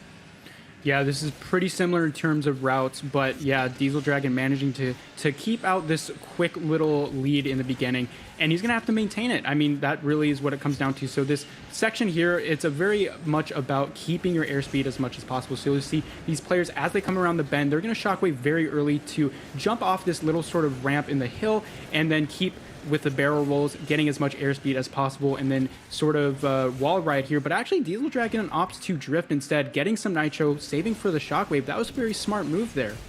Yeah, it really was. Diesel Dragon is not letting anyone get by him. He is just playing really well here. Proud Papa has got to do some crazy playing, some risky strats maybe in order to catch up, because I don't see Diesel Dragon letting this go, and Diesel Dragon taking the safer route, just going down below, not going up the spin there, which sometimes can spin you too far into the wall. Proud Papa, thankfully though, it doesn't happen to him, but Diesel Dragon is just getting slightly further and further ahead throughout the race. Yeah, I do have to say, Proud Papa took one of the corners back there in the beginning of the second lap a bit wide, so this lead has still not been closed. And Diesel Dragon, he is speeding all the way up into this cave. He is not backing down. He is pushing the pedal to the metal. He is not letting down. And so Proud Papa, I don't know if at this point he can really take it back unless Diesel Dragon seriously messes up.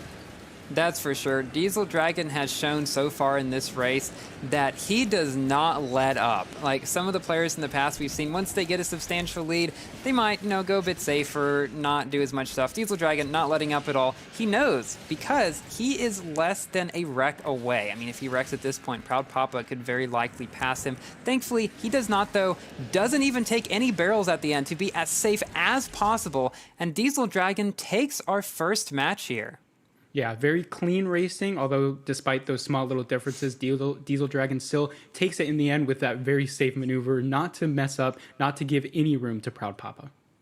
All right, and now let's take a look at our second matchup between the two. This is going to be really interesting. We've seen what Diesel Dragon, what Proud Papa can do. Proud Papa getting that early lead there just so he can be ahead of Diesel Dragon. He doesn't want to be behind the entire race again. And now he knows what he has to do to stay ahead of Diesel Dragon. He has to pull out all the punches. And I'm always super interested this section here. How will they go? They both go the same route, and Diesel Dragon goes a bit too high and misses the ramp there. Proud Papa, he's taking the slightly faster route and pulls ahead still of Diesel Dragon. This is going to be a really interesting one. Can Diesel Dragon catch up?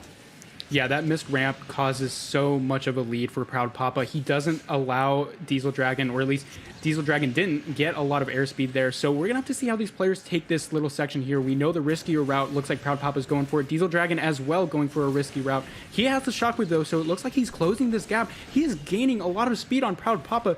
It really comes down to this big wide corner in the second lap, how these players are going to sort of determine this second lap. If Proud Papa goes too wide or anything like that, he's going to opt for a very sharp turn with perfect nitro. Diesel Dragon saving up for Shockwave. Looks like he's still able to catch up and maintain that small little gap. But Proud Papa, at any time, one mistake could really give up that lead. So he's going to have to play pretty perfectly in the second lap. It really could. They're still within distance of each other. Diesel Dragon catching up ever so slightly throughout it. They're taking very similar routes. That's one thing that I've noticed, not really changing much there. And Proud Papa pulling slightly ahead. We'll have to see how they take the section at the end of this lap on the second lap. On the first lap, I should say, they both took the riskier strat.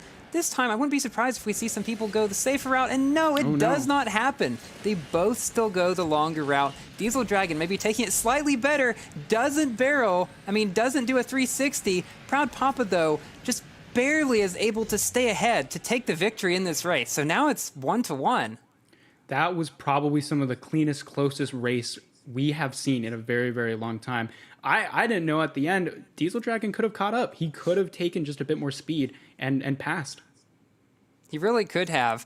And I mean, now we have to see what will happen in the final race. We've got one win for Proud Papa, one win for Diesel Dragon. Now let's see how they do when they compete against each other on Pearl of the Orient, which has been known to, at least in this season, make for some very, very close matches. And I wouldn't be surprised if we see the same thing here, taking different strategies at the beginning of the race. Diesel Dragon saving it for Shockwave, as he likes to do. Proud Papa, not so much. They're right on their tails here, going up the ramp almost the exact same time. Proud Papa, though, with a slight lead early on in the lap. Yeah, these players are really side by side right now. The routes were pretty similar. Again, like I mentioned earlier, this is a route where, or at least a track where perfection is the name of the game. The route is pretty well known to most players now at this point. So every little tiny nuanced detail that you can perfect is going to give you that edge and that extra bit of airspeed. And that's exactly what we've seen a bit with Proud Papa, although Diesel Dragon is not far behind whatsoever as they come into the last stretch of this first lap. It could really be anyone's game at this point. It really could, as we've seen in previous matches on this track, whether or not you 360 or go straight or Shockwave could really make a big difference. Proud Papa, though, keeping that lead. He does not show any signs of slowing down at all. Dare I say Diesel Dragon is catching up, though? He is. Yeah. He has the Shockwave, and he he lands on top of Proud Papa, doesn't knock him down, though. This is shaping up to be one of the closest races we've seen so far. Yeah, that could have been disaster. Oh my gosh, they're bumping yet again. They're both shockwaving. This is one of the closest races I've ever seen for the Mobile Open, and they're still neck and neck. Despite that little 360 there by Diesel Dragon, they are still right behind one each other. And oh my gosh, these next couple of sort of corners here, that's going to make or break this race. And looks like Proud Papa does get a bit of a tiny lead, but at any moment, despite what these players do, that lead could be crushed at any second. It could be, and there have been so many times throughout this race when I thought one of them was going to get a knockdown on the other, but the cars have just been tanks in this race, as we see one of our closest finishes yet, and Proud Papa takes it. Wow, that previous match was close. I think this one might have been even closer. That was insane. Wow, that was a photo finish. That was really close. That was great. So, man, why don't you take it for this one? Yeah, I mean, that is absolutely crazy. I mean, let's see what Glitter has to say about these races. I mean, wouldn't you say these have been the closest ones so far? I mean, even coming from the previous one. Oh. Okay, we didn't think it could get any closer. And that, I think, was the most stressed I have ever been watching an Asphalt 9 match. The entire last round, all I could see was Diesel Dragon just having Proud Papa right in his sights for the entire. That has to be so heartbreaking. But like, congratulations to Proud Papa, because that was a very, very intense back and forth on behalf of both of our competitors. I mean, impressive gameplay. That was fantastic, honestly. Yeah, it really was. I mean, after Diesel Dragon winning the first one, he probably was pretty confident, but then Proud Papa came back to win 2 in a row, both in very close matches. The players were very close all around. We didn't see too many mistakes, I noticed, in these ones. Both players were playing quite well. One of them did miss the ramp on Rome a couple of times, but overall, I would say extremely clean racing. Probably one of the least wreck-prone matches we've seen so far.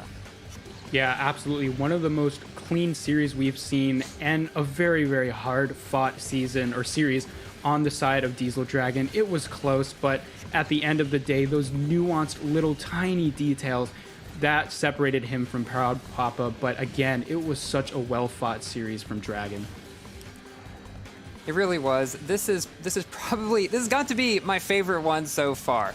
I mean, these players just going back and forth like nothing else.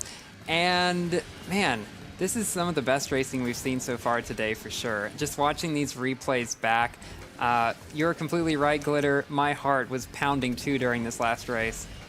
I think the real question is, can it get any better than this? Because we watched the first semis for Android and we were already impressed, not only with how close the back and forth was, but how impressive just, the mechanical level of skilled racing was. I feel like that's been leveled up yet another notch with this next semis between Proud Papa and Diesel Dragon. So now moving forward, I mean, we still have a third place match. We still have a grand finals. They have a lot to live up to right now.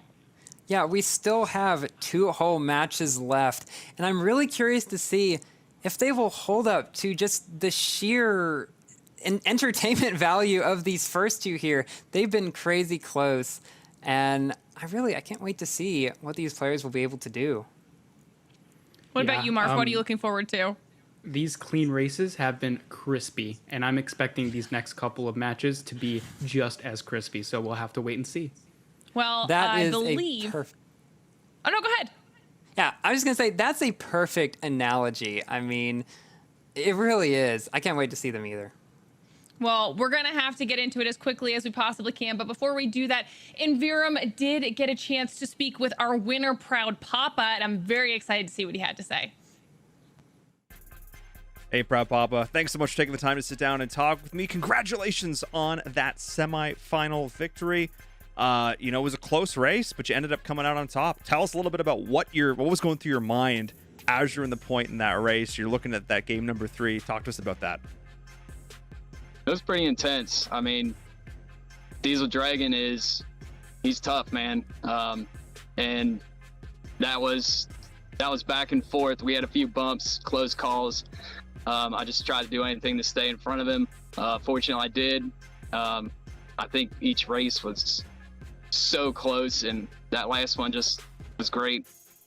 Yeah, absolutely fantastic competition. And obviously, you're no stranger to competition. You've been here before. You've been competing in our program for a long time now. Talk to us a little bit about how it's been competing in the program as a whole, and specifically this season, making it to the finals. It's always tough to get there. But I think last season we mentioned something about, getting new people in and all that. And we had 2 new faces this time, which was great. They both put up good performances. Can't say enough. I mean, you just join and practice and you can get here. Absolutely. And now you're staring down the barrel of the grand finals, so I'm not going to keep you. Obviously, best of luck. All right, really nice to hear from Proud Papa. It's going to be exciting to see what he can do throughout the rest of our bracket. We've got some more matches coming up, of course, but before we jump into those, we're going to be sending you guys to another quick break. But when we come back, our 3rd place match for Android. Don't go anywhere.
Hello, everyone. Welcome back to the ESL Mobile Open Finals here for Asphalt 9. I'm Inverum, joined by Firum and Marf. And whoa, boy, we just witnessed a couple of stellar semi-final matches. Crazy back and forth, razor sharp finishes, and we still got two full matches. We got a lot more action in store for everybody here. Firum, let's take a look at this bracket. Honestly, this could have been any other permutation of this results. This could have gone any way. It really could have been. These players were all extremely skilled, and since these were some of the closest matches we've seen so far, really any little difference in a wreck or not wrecking or taking a slightly little route difference, we could have a completely different bracket, but we come to Pickle and Proud Papa in the end here. But first of all, we got our third place match. Absolutely. I mean, I don't really want to keep the fans waiting any longer. They don't need to hear from me. They need to hear from you guys. So let's get into our third place matchup. It's Daniver and Diesel Dragon. Getting into it here. I'll leave it to you. Daniver and Diesel Dragon, their first match is going to be on the Caribbean, one of which has had some interesting things happen previously on it. Daniver does not take the barrel at the beginning. I don't think either of them do. Diesel Dragon getting a little bit of physics there at the beginning. He's able to recover from it though, but Daniver looks to take the early lead in this race. Yeah, some small differences there in the beginning, and it looks like Daniver misses that jump. That is going to be extremely crucial. Diesel Dragon gets an insane amount of airspeed, and he is going to take a very sizable lead. Now, it's not too big, as we've seen with some previous races, so Daniver still has a big opportunity to close this gap within the next couple of jumps here. But, and he misses the shockwave. That is going to hurt a bit as well as they come into the sort of cliffside cave here. Diesel Dragon's going to shockwave out, and he's not going to take that barrel roll. He's going to play it safe. He knows he has the lead. Daniver has to take that barrel roll in order to get some more nitro and some airspeed. So it just really comes down to how these players, especially with this second lap in the beginning, how they take these jumps and twists and turns. Yeah, Diesel Dragon is just going to keep taking safe routes throughout the rest, I can absolutely tell you. And that first mix-up toward the beginning with Daniver missing his jump and going underneath, that really lost him a good chunk of time. And I think that, even though it wasn't a wreck, it probably will be the decider of this race here. Yeah, these players are so great at executing these routes perfectly. And because of that, that one small mistake, that can cost everything. And as we've seen with Daniver, that's just what happened. Diesel Dragon, he's going to be pretty far ahead. It looks like Daniver has somewhat closed this gap, but it's nearing the end of the second lap. Diesel Dragon is poised to take this first race. Yeah, I don't think there's much that Daniver is going to be able to do here as Diesel Dragon goes up the final ramp and crosses the finish line in first place. With Daniver, though, not too far behind. I would say all around pretty good race, with just that small mistake from Daniver going under the bridge really making the difference here. Yeah, small mistake, big consequence, and as a result, Diesel Dragon takes that first race. So we're going to head pretty quickly here into our second race. And again, this is a best of 3, so the reverse sweep is possible. It definitely is. If Diesel Dragon gets this one, he's got the 2-0, but Daniver could very easily come back, do 2-0. Also, some crazy battling toward the beginning of the race. This is always insane toward the beginning because you have the crazy tight turns and everything. Looks like Diesel Dragon pulling out slightly ahead toward the beginning, but with Daniver not too far behind. You know they're close when you can barely see the other player on the map at all because they're right just under each other. Yeah, it looks like they took very slightly different routes, Diesel Dragon ending up a bit ahead of Daniver. But yeah, I mean, those small differences are going to determine who is going to take this early lead, and Diesel Dragon, he's going to take it as we head onto this straightaway section. What's going to be very important is nitro management, because in this section here, if you don't use Shockwave or Perfect Nitro, both of them are going to use Shockwave actually, then you might lose a lot of speed. This jump section here is going to be very tricky. I'm sure some of these players are probably going to go safer. What a barrel roll. Oh that my was pretty goodness. Crazy. I Overspin. gotta say, I hate that jump section. I try to avoid it at all costs, but they both came out of it very well, I would say. A little like crazy barrel back there. And Diesel Dragon, though, still ahead, but right on each other's tail. And Diesel Dragon knows if he's able to win this, he's got the match. But Daniver isn't too far behind, so I think we'll be able to see him do pretty much everything he can to be able to Oh, no. Oh, maybe not. Oh, my goodness. He There wrecks. it is. yeah, that's the decider right there. Yeah, that wreck right there is going to decide this match, unless, of course, Diesel Dragon makes some crazy couple of mistakes in a row. But like I said, couple of mistakes in a row, because this lead has just been extended almost infinitely. There's no way Daniver can catch up at this point. Diesel Dragon, he's going to play as safe as possible. And honestly, wow, I mean, that little pull is very hard to sort of go around, so a lot of players will take the safer route on the outside. But Daniver wanted to go for that riskier play, and it just didn't work out. Yeah, and then Diesel Dragon toward the end taking an extremely safe route to be careful not to wreck, to take the victory at the end, because those ramps at the end there, they can spin you every which way and you could go into a wall, and he did not win any of that. And because of that, he takes the second race 2-0. Yeah, and we're going to have Paul come in. Whoop. Yeah, Paul, come on back. Come on. I know we're excited, guys. I know we're excited. These have been some big races, and I have to give so many props. Both those players, they're huge. One thing I noticed in that second race, and maybe we'll see this in the highlights, I'm not sure, is that I think Daniver was actually forced onto the lower ground in that second race. I don't think that was necessarily their intent, and that allowed Diesel Dragon to get the early lead, and that's sort of what it felt like once again. Daniver has, a bit of a lead here at the start, but once Diesel Dragon's able to get that back, it's just so tough. These players are so good at knowing when to play safe, when to go for the risky maneuvers. I cannot fault Daniver at all, but it just felt like slightly better turning, slightly better nitro management, and slightly better pathing is what allowed Diesel Dragon to get the lead time and again and hold on to it. And man, I mean, I think this is going to be an epic finals regardless, but man, if Diesel Dragon had been on the other side of that semifinals, I think this player is good enough that they very easily could have made it into that grand finals themselves. Not easily, but definitely could have done it, because this was sick. Firam, I mean, talk about a crazy third place round.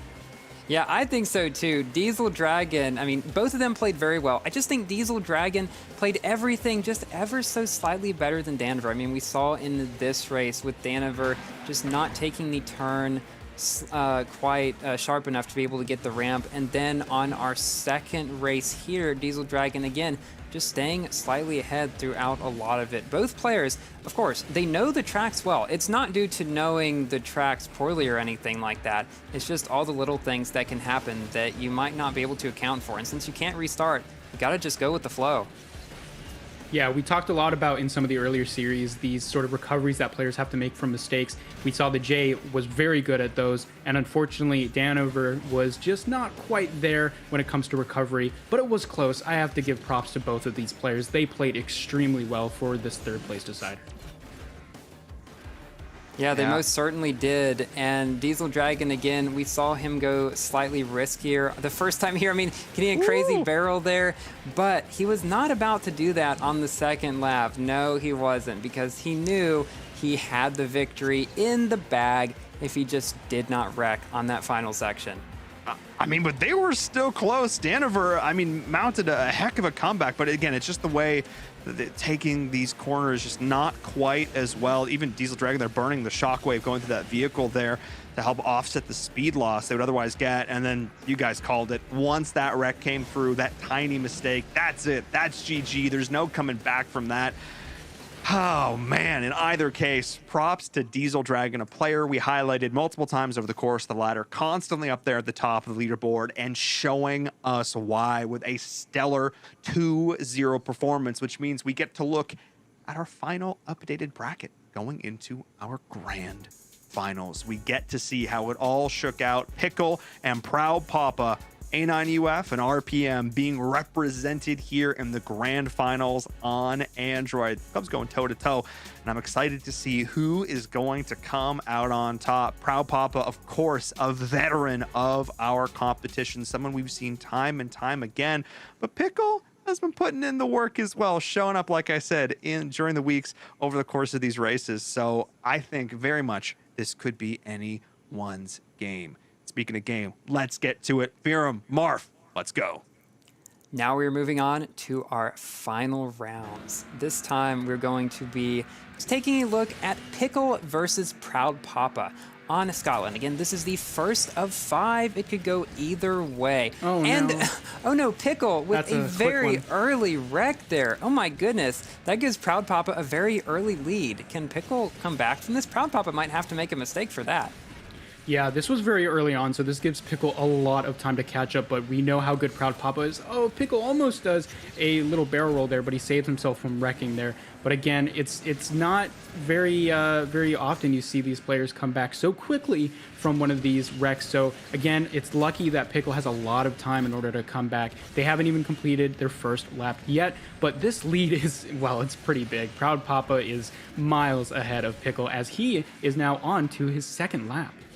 And Pickle is still finishing up his first lap here. I mean, he's taking all the strategy, shockwaving off that tiny little bump to get some airspeed. Proud Papa, though, just not letting anything happen to him. He is absolutely flying with that shockwave through there. Pickle not making the same mistake on the second lap, but I don't think it's going to be enough in order to catch up to Proud Papa. Proud Papa just got too much of a lead here. No, both of these players, even though they're playing pretty perfectly in this second lap, Proud Papa, just because of that little mistake or that wreck in the first lap for Pickle, that's just going to secure him this first race in our best of 5. They are, sort of catching up, but there's just not enough time. There's not another lap. These players have to be perfect within the 2 laps they're given. Proud Papa not even going for that ramp there because he knows he needs to play safe, just secure this victory, and, well, he's got it in the bag. Yeah, and he absolutely does secure that victory after a devastating wreck in the first lap by Pickle. I think that's probably the earliest wreck that we've seen in any of these races so far.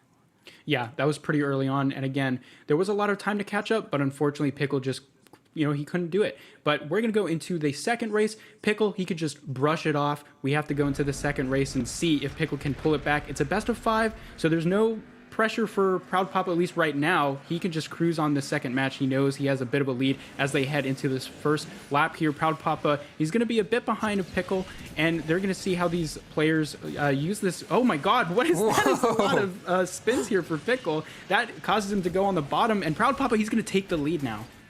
Yeah, he will. I mean, that was crazy. I don't think he intended to do that really at all. Proud Papa taking the early lead here. The thing is with these is since you've got 5 matches instead of just 3, there's a lot more time to, to come back. Even if, say, one player gets twice in a row, the other player could come back in the next 3. I'm not sure if we've seen that before, but it absolutely could happen here.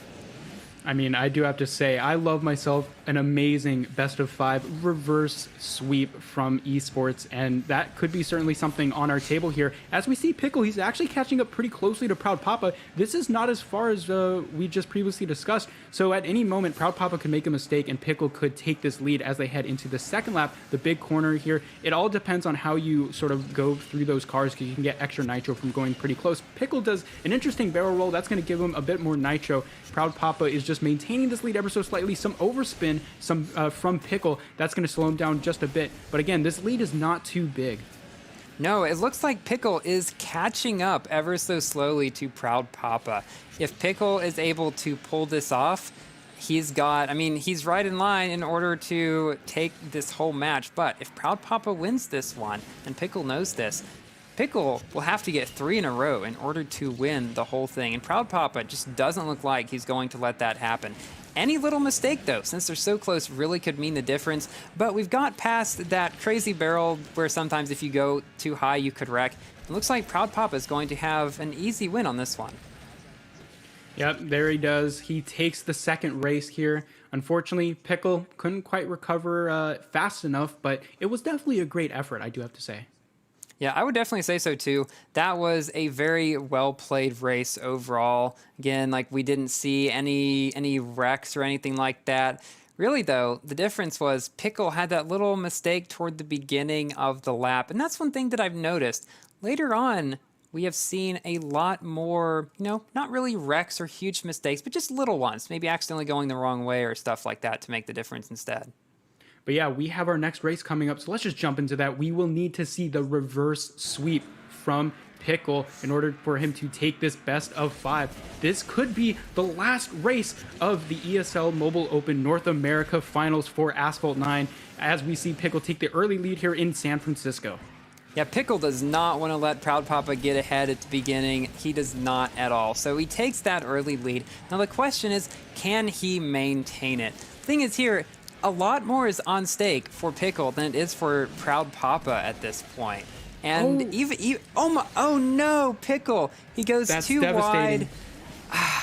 That might decide it right there. We do still have 2 laps though. Yeah, I mean, it's a pretty early wreck. Not as early as we've seen on Scotland, but again, it all comes down to how Pickle recovers. But we know Proud Papa is not going to let that happen. But we still have another whole lap of competition. And so, again, we'll have to see how Proud Papa takes it. Is he going to take it safer, or is he just going to go balls to the wall? Is he just going to go risky and just finish it as early as he can? Yeah, and as we've seen, if you do try to go risky on City by the Bay, sometimes you might regret it afterwards. So I'm thinking Proud Papa is definitely going to try to play the safe routes here. I'm really curious to see if he even goes for that shortcut over to the bridge where you drop off and then go up the barrel there or not. Because in the past, I mean, we've seen with one player, he's gotten on the wrong way because of that. Yeah, lots of players have been doing this hundreds of times, so it's not quite easy to mess up, but it can happen. And yeah, as you said, Proud Papa, he's not going to go for that barrel roll. Pickle has to. He has to do this in order to catch up. But Proud Papa is very close to finishing this lap and securing the grand finals here, and it just doesn't look like Pickle has anything to say about it. Yeah, even though Pickle has been catching up throughout the second lap ever so slightly, Proud Papa's able to maintain that lead. The lead was too great, and he does a little victory 360 as he finishes our final race in the final match. A complete sweep, 3-0. Yeah, pretty surprising. We didn't see Pickle put up one single race. And yeah, Paul, why don't you tell us your thoughts about this?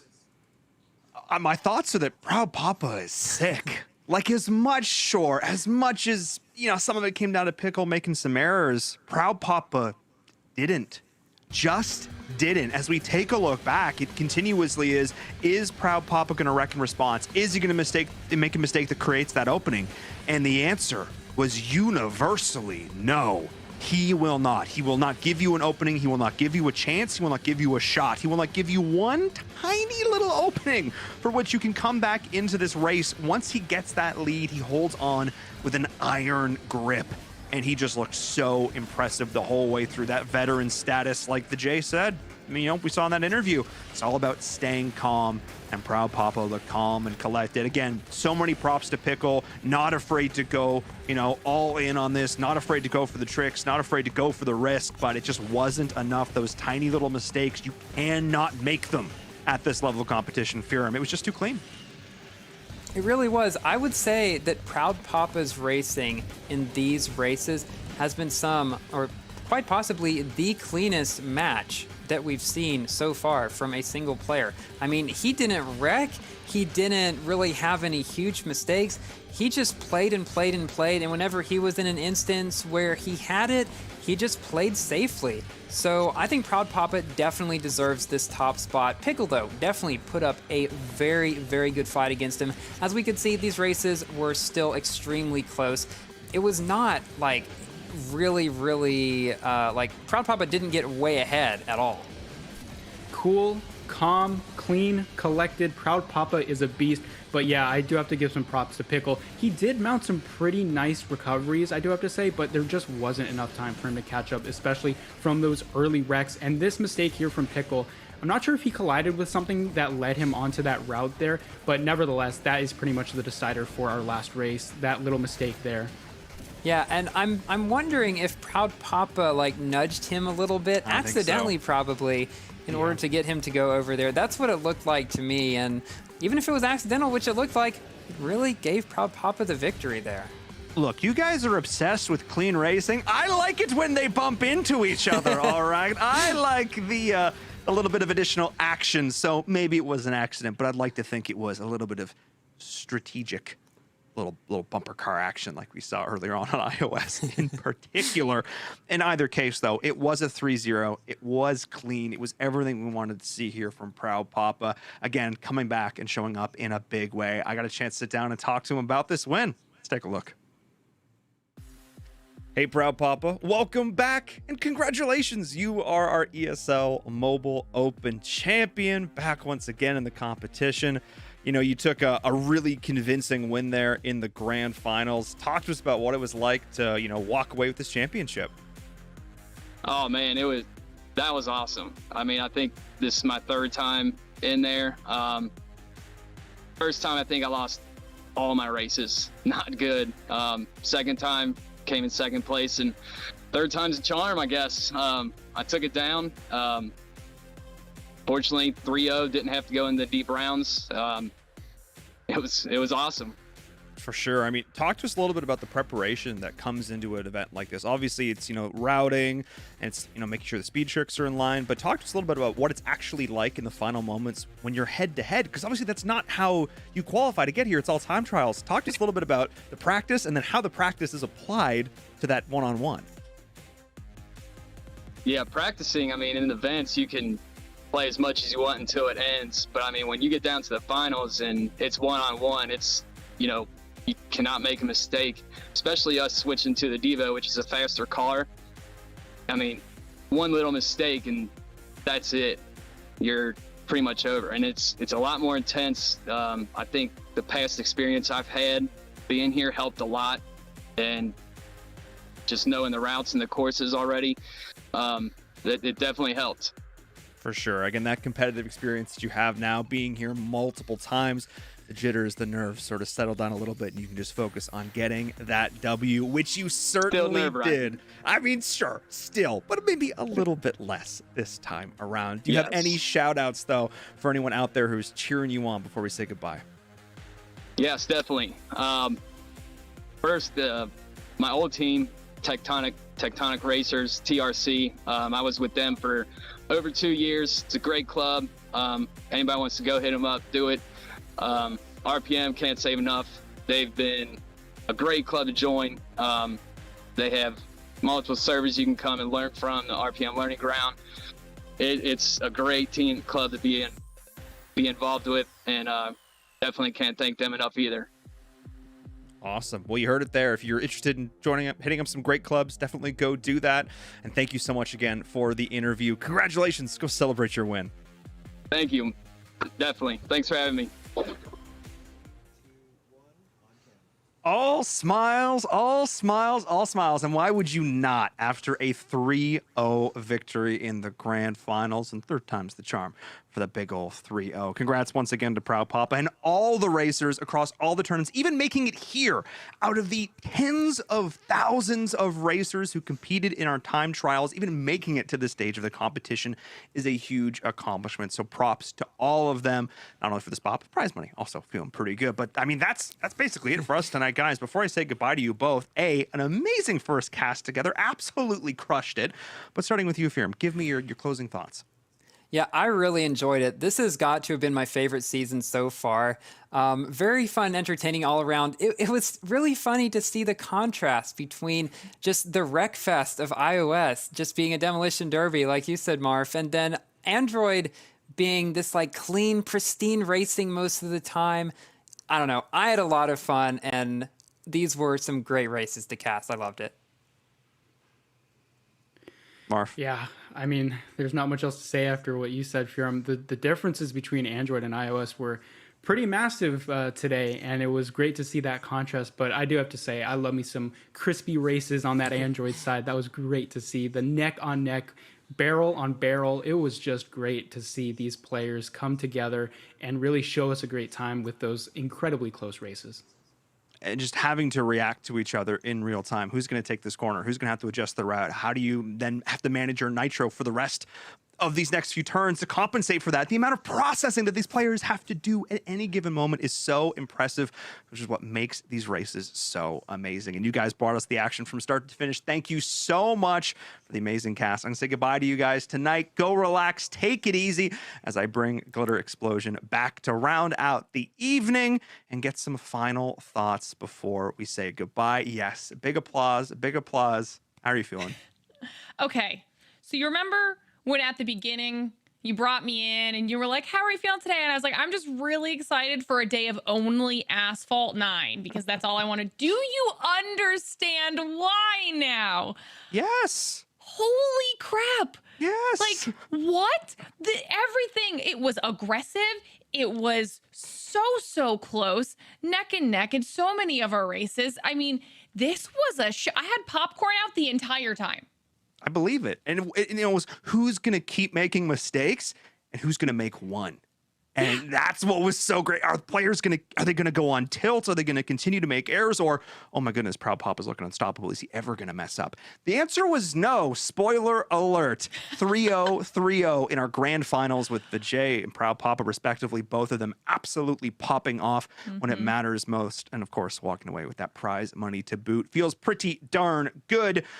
But yeah, overall, great season. Thank you all to everyone who's tuned in, who supported the players every single week. If you're not following us on social media, continuing to support there, go do so. Go shout out. Go give the love over to the players over on social, on Twitter, Instagram, wherever you happen to be.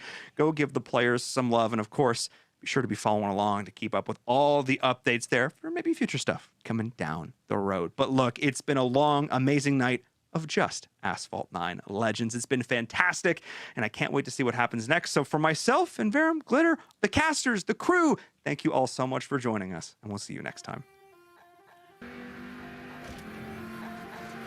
Feel the light, see the stage, hear the vibe. Pumped up to get ready for the fight. Big dreams, one chance, be the star. I'm the winner coming out of the dark. No fear, getting ready for the ride. Yeah, stepping into the light. No limit, aim high. No limit, the prize is mine. Step out as a motivator. Let them know that the weight's up. That's how we know when we level up. Hey, that's how we know when we level up. Level up. All we know about is level up. Are we ready not to level up? You know we fall and we get up. Level up. All we know about is level up. Are we ready not to level up? It's time, get up. Back against the wall, still I'm standing tall. Know about the ball, I got my fan with me. All we know is ball to empty out the mouth. The chosen one they call, I take my fan with me.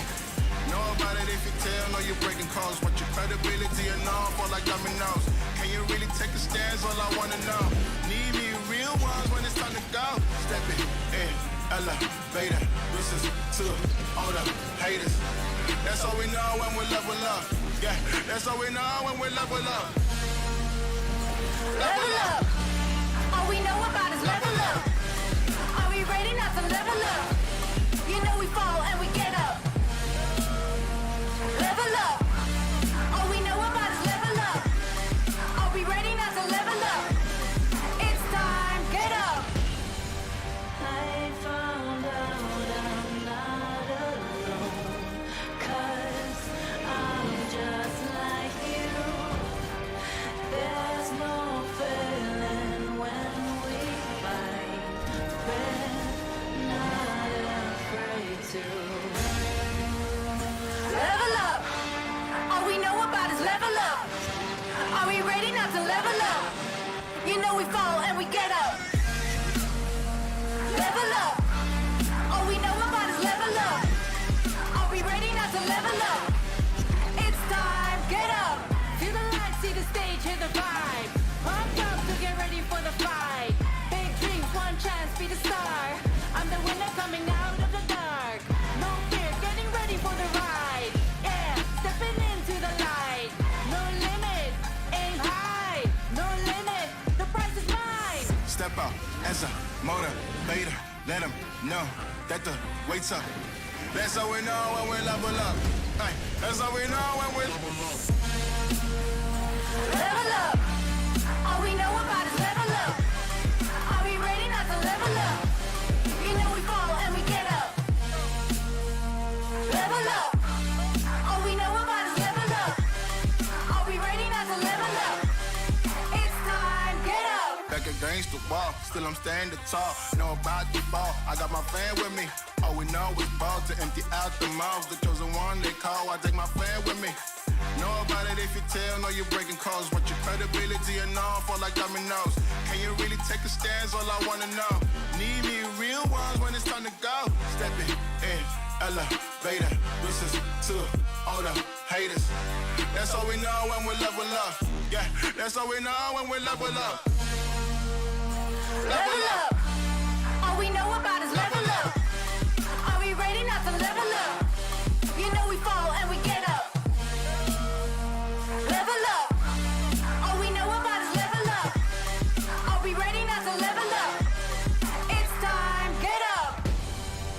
I found out I'm not alone, 'cause I'm just like you. There's no failing when we fight. We're not afraid to. Level up. All we know about is level up. Are we ready not to level up? You know we fall and we get up. Level up. All we know about is level up. Are we ready not to level up? It's time, get up. Feel the lights, see the stage, hear the vibe. Pumped up to get ready for the fight. Big dreams, one chance, be the star. I'm the winner coming out of the dark. No fear, getting ready for the ride. Yeah, stepping into the light. No limit, aim high. No limit, the prize is mine. Step out as a motivator. Let them know that the weight's up. That's how we know when we level up. Ay, that's how we know when we level up. Level up.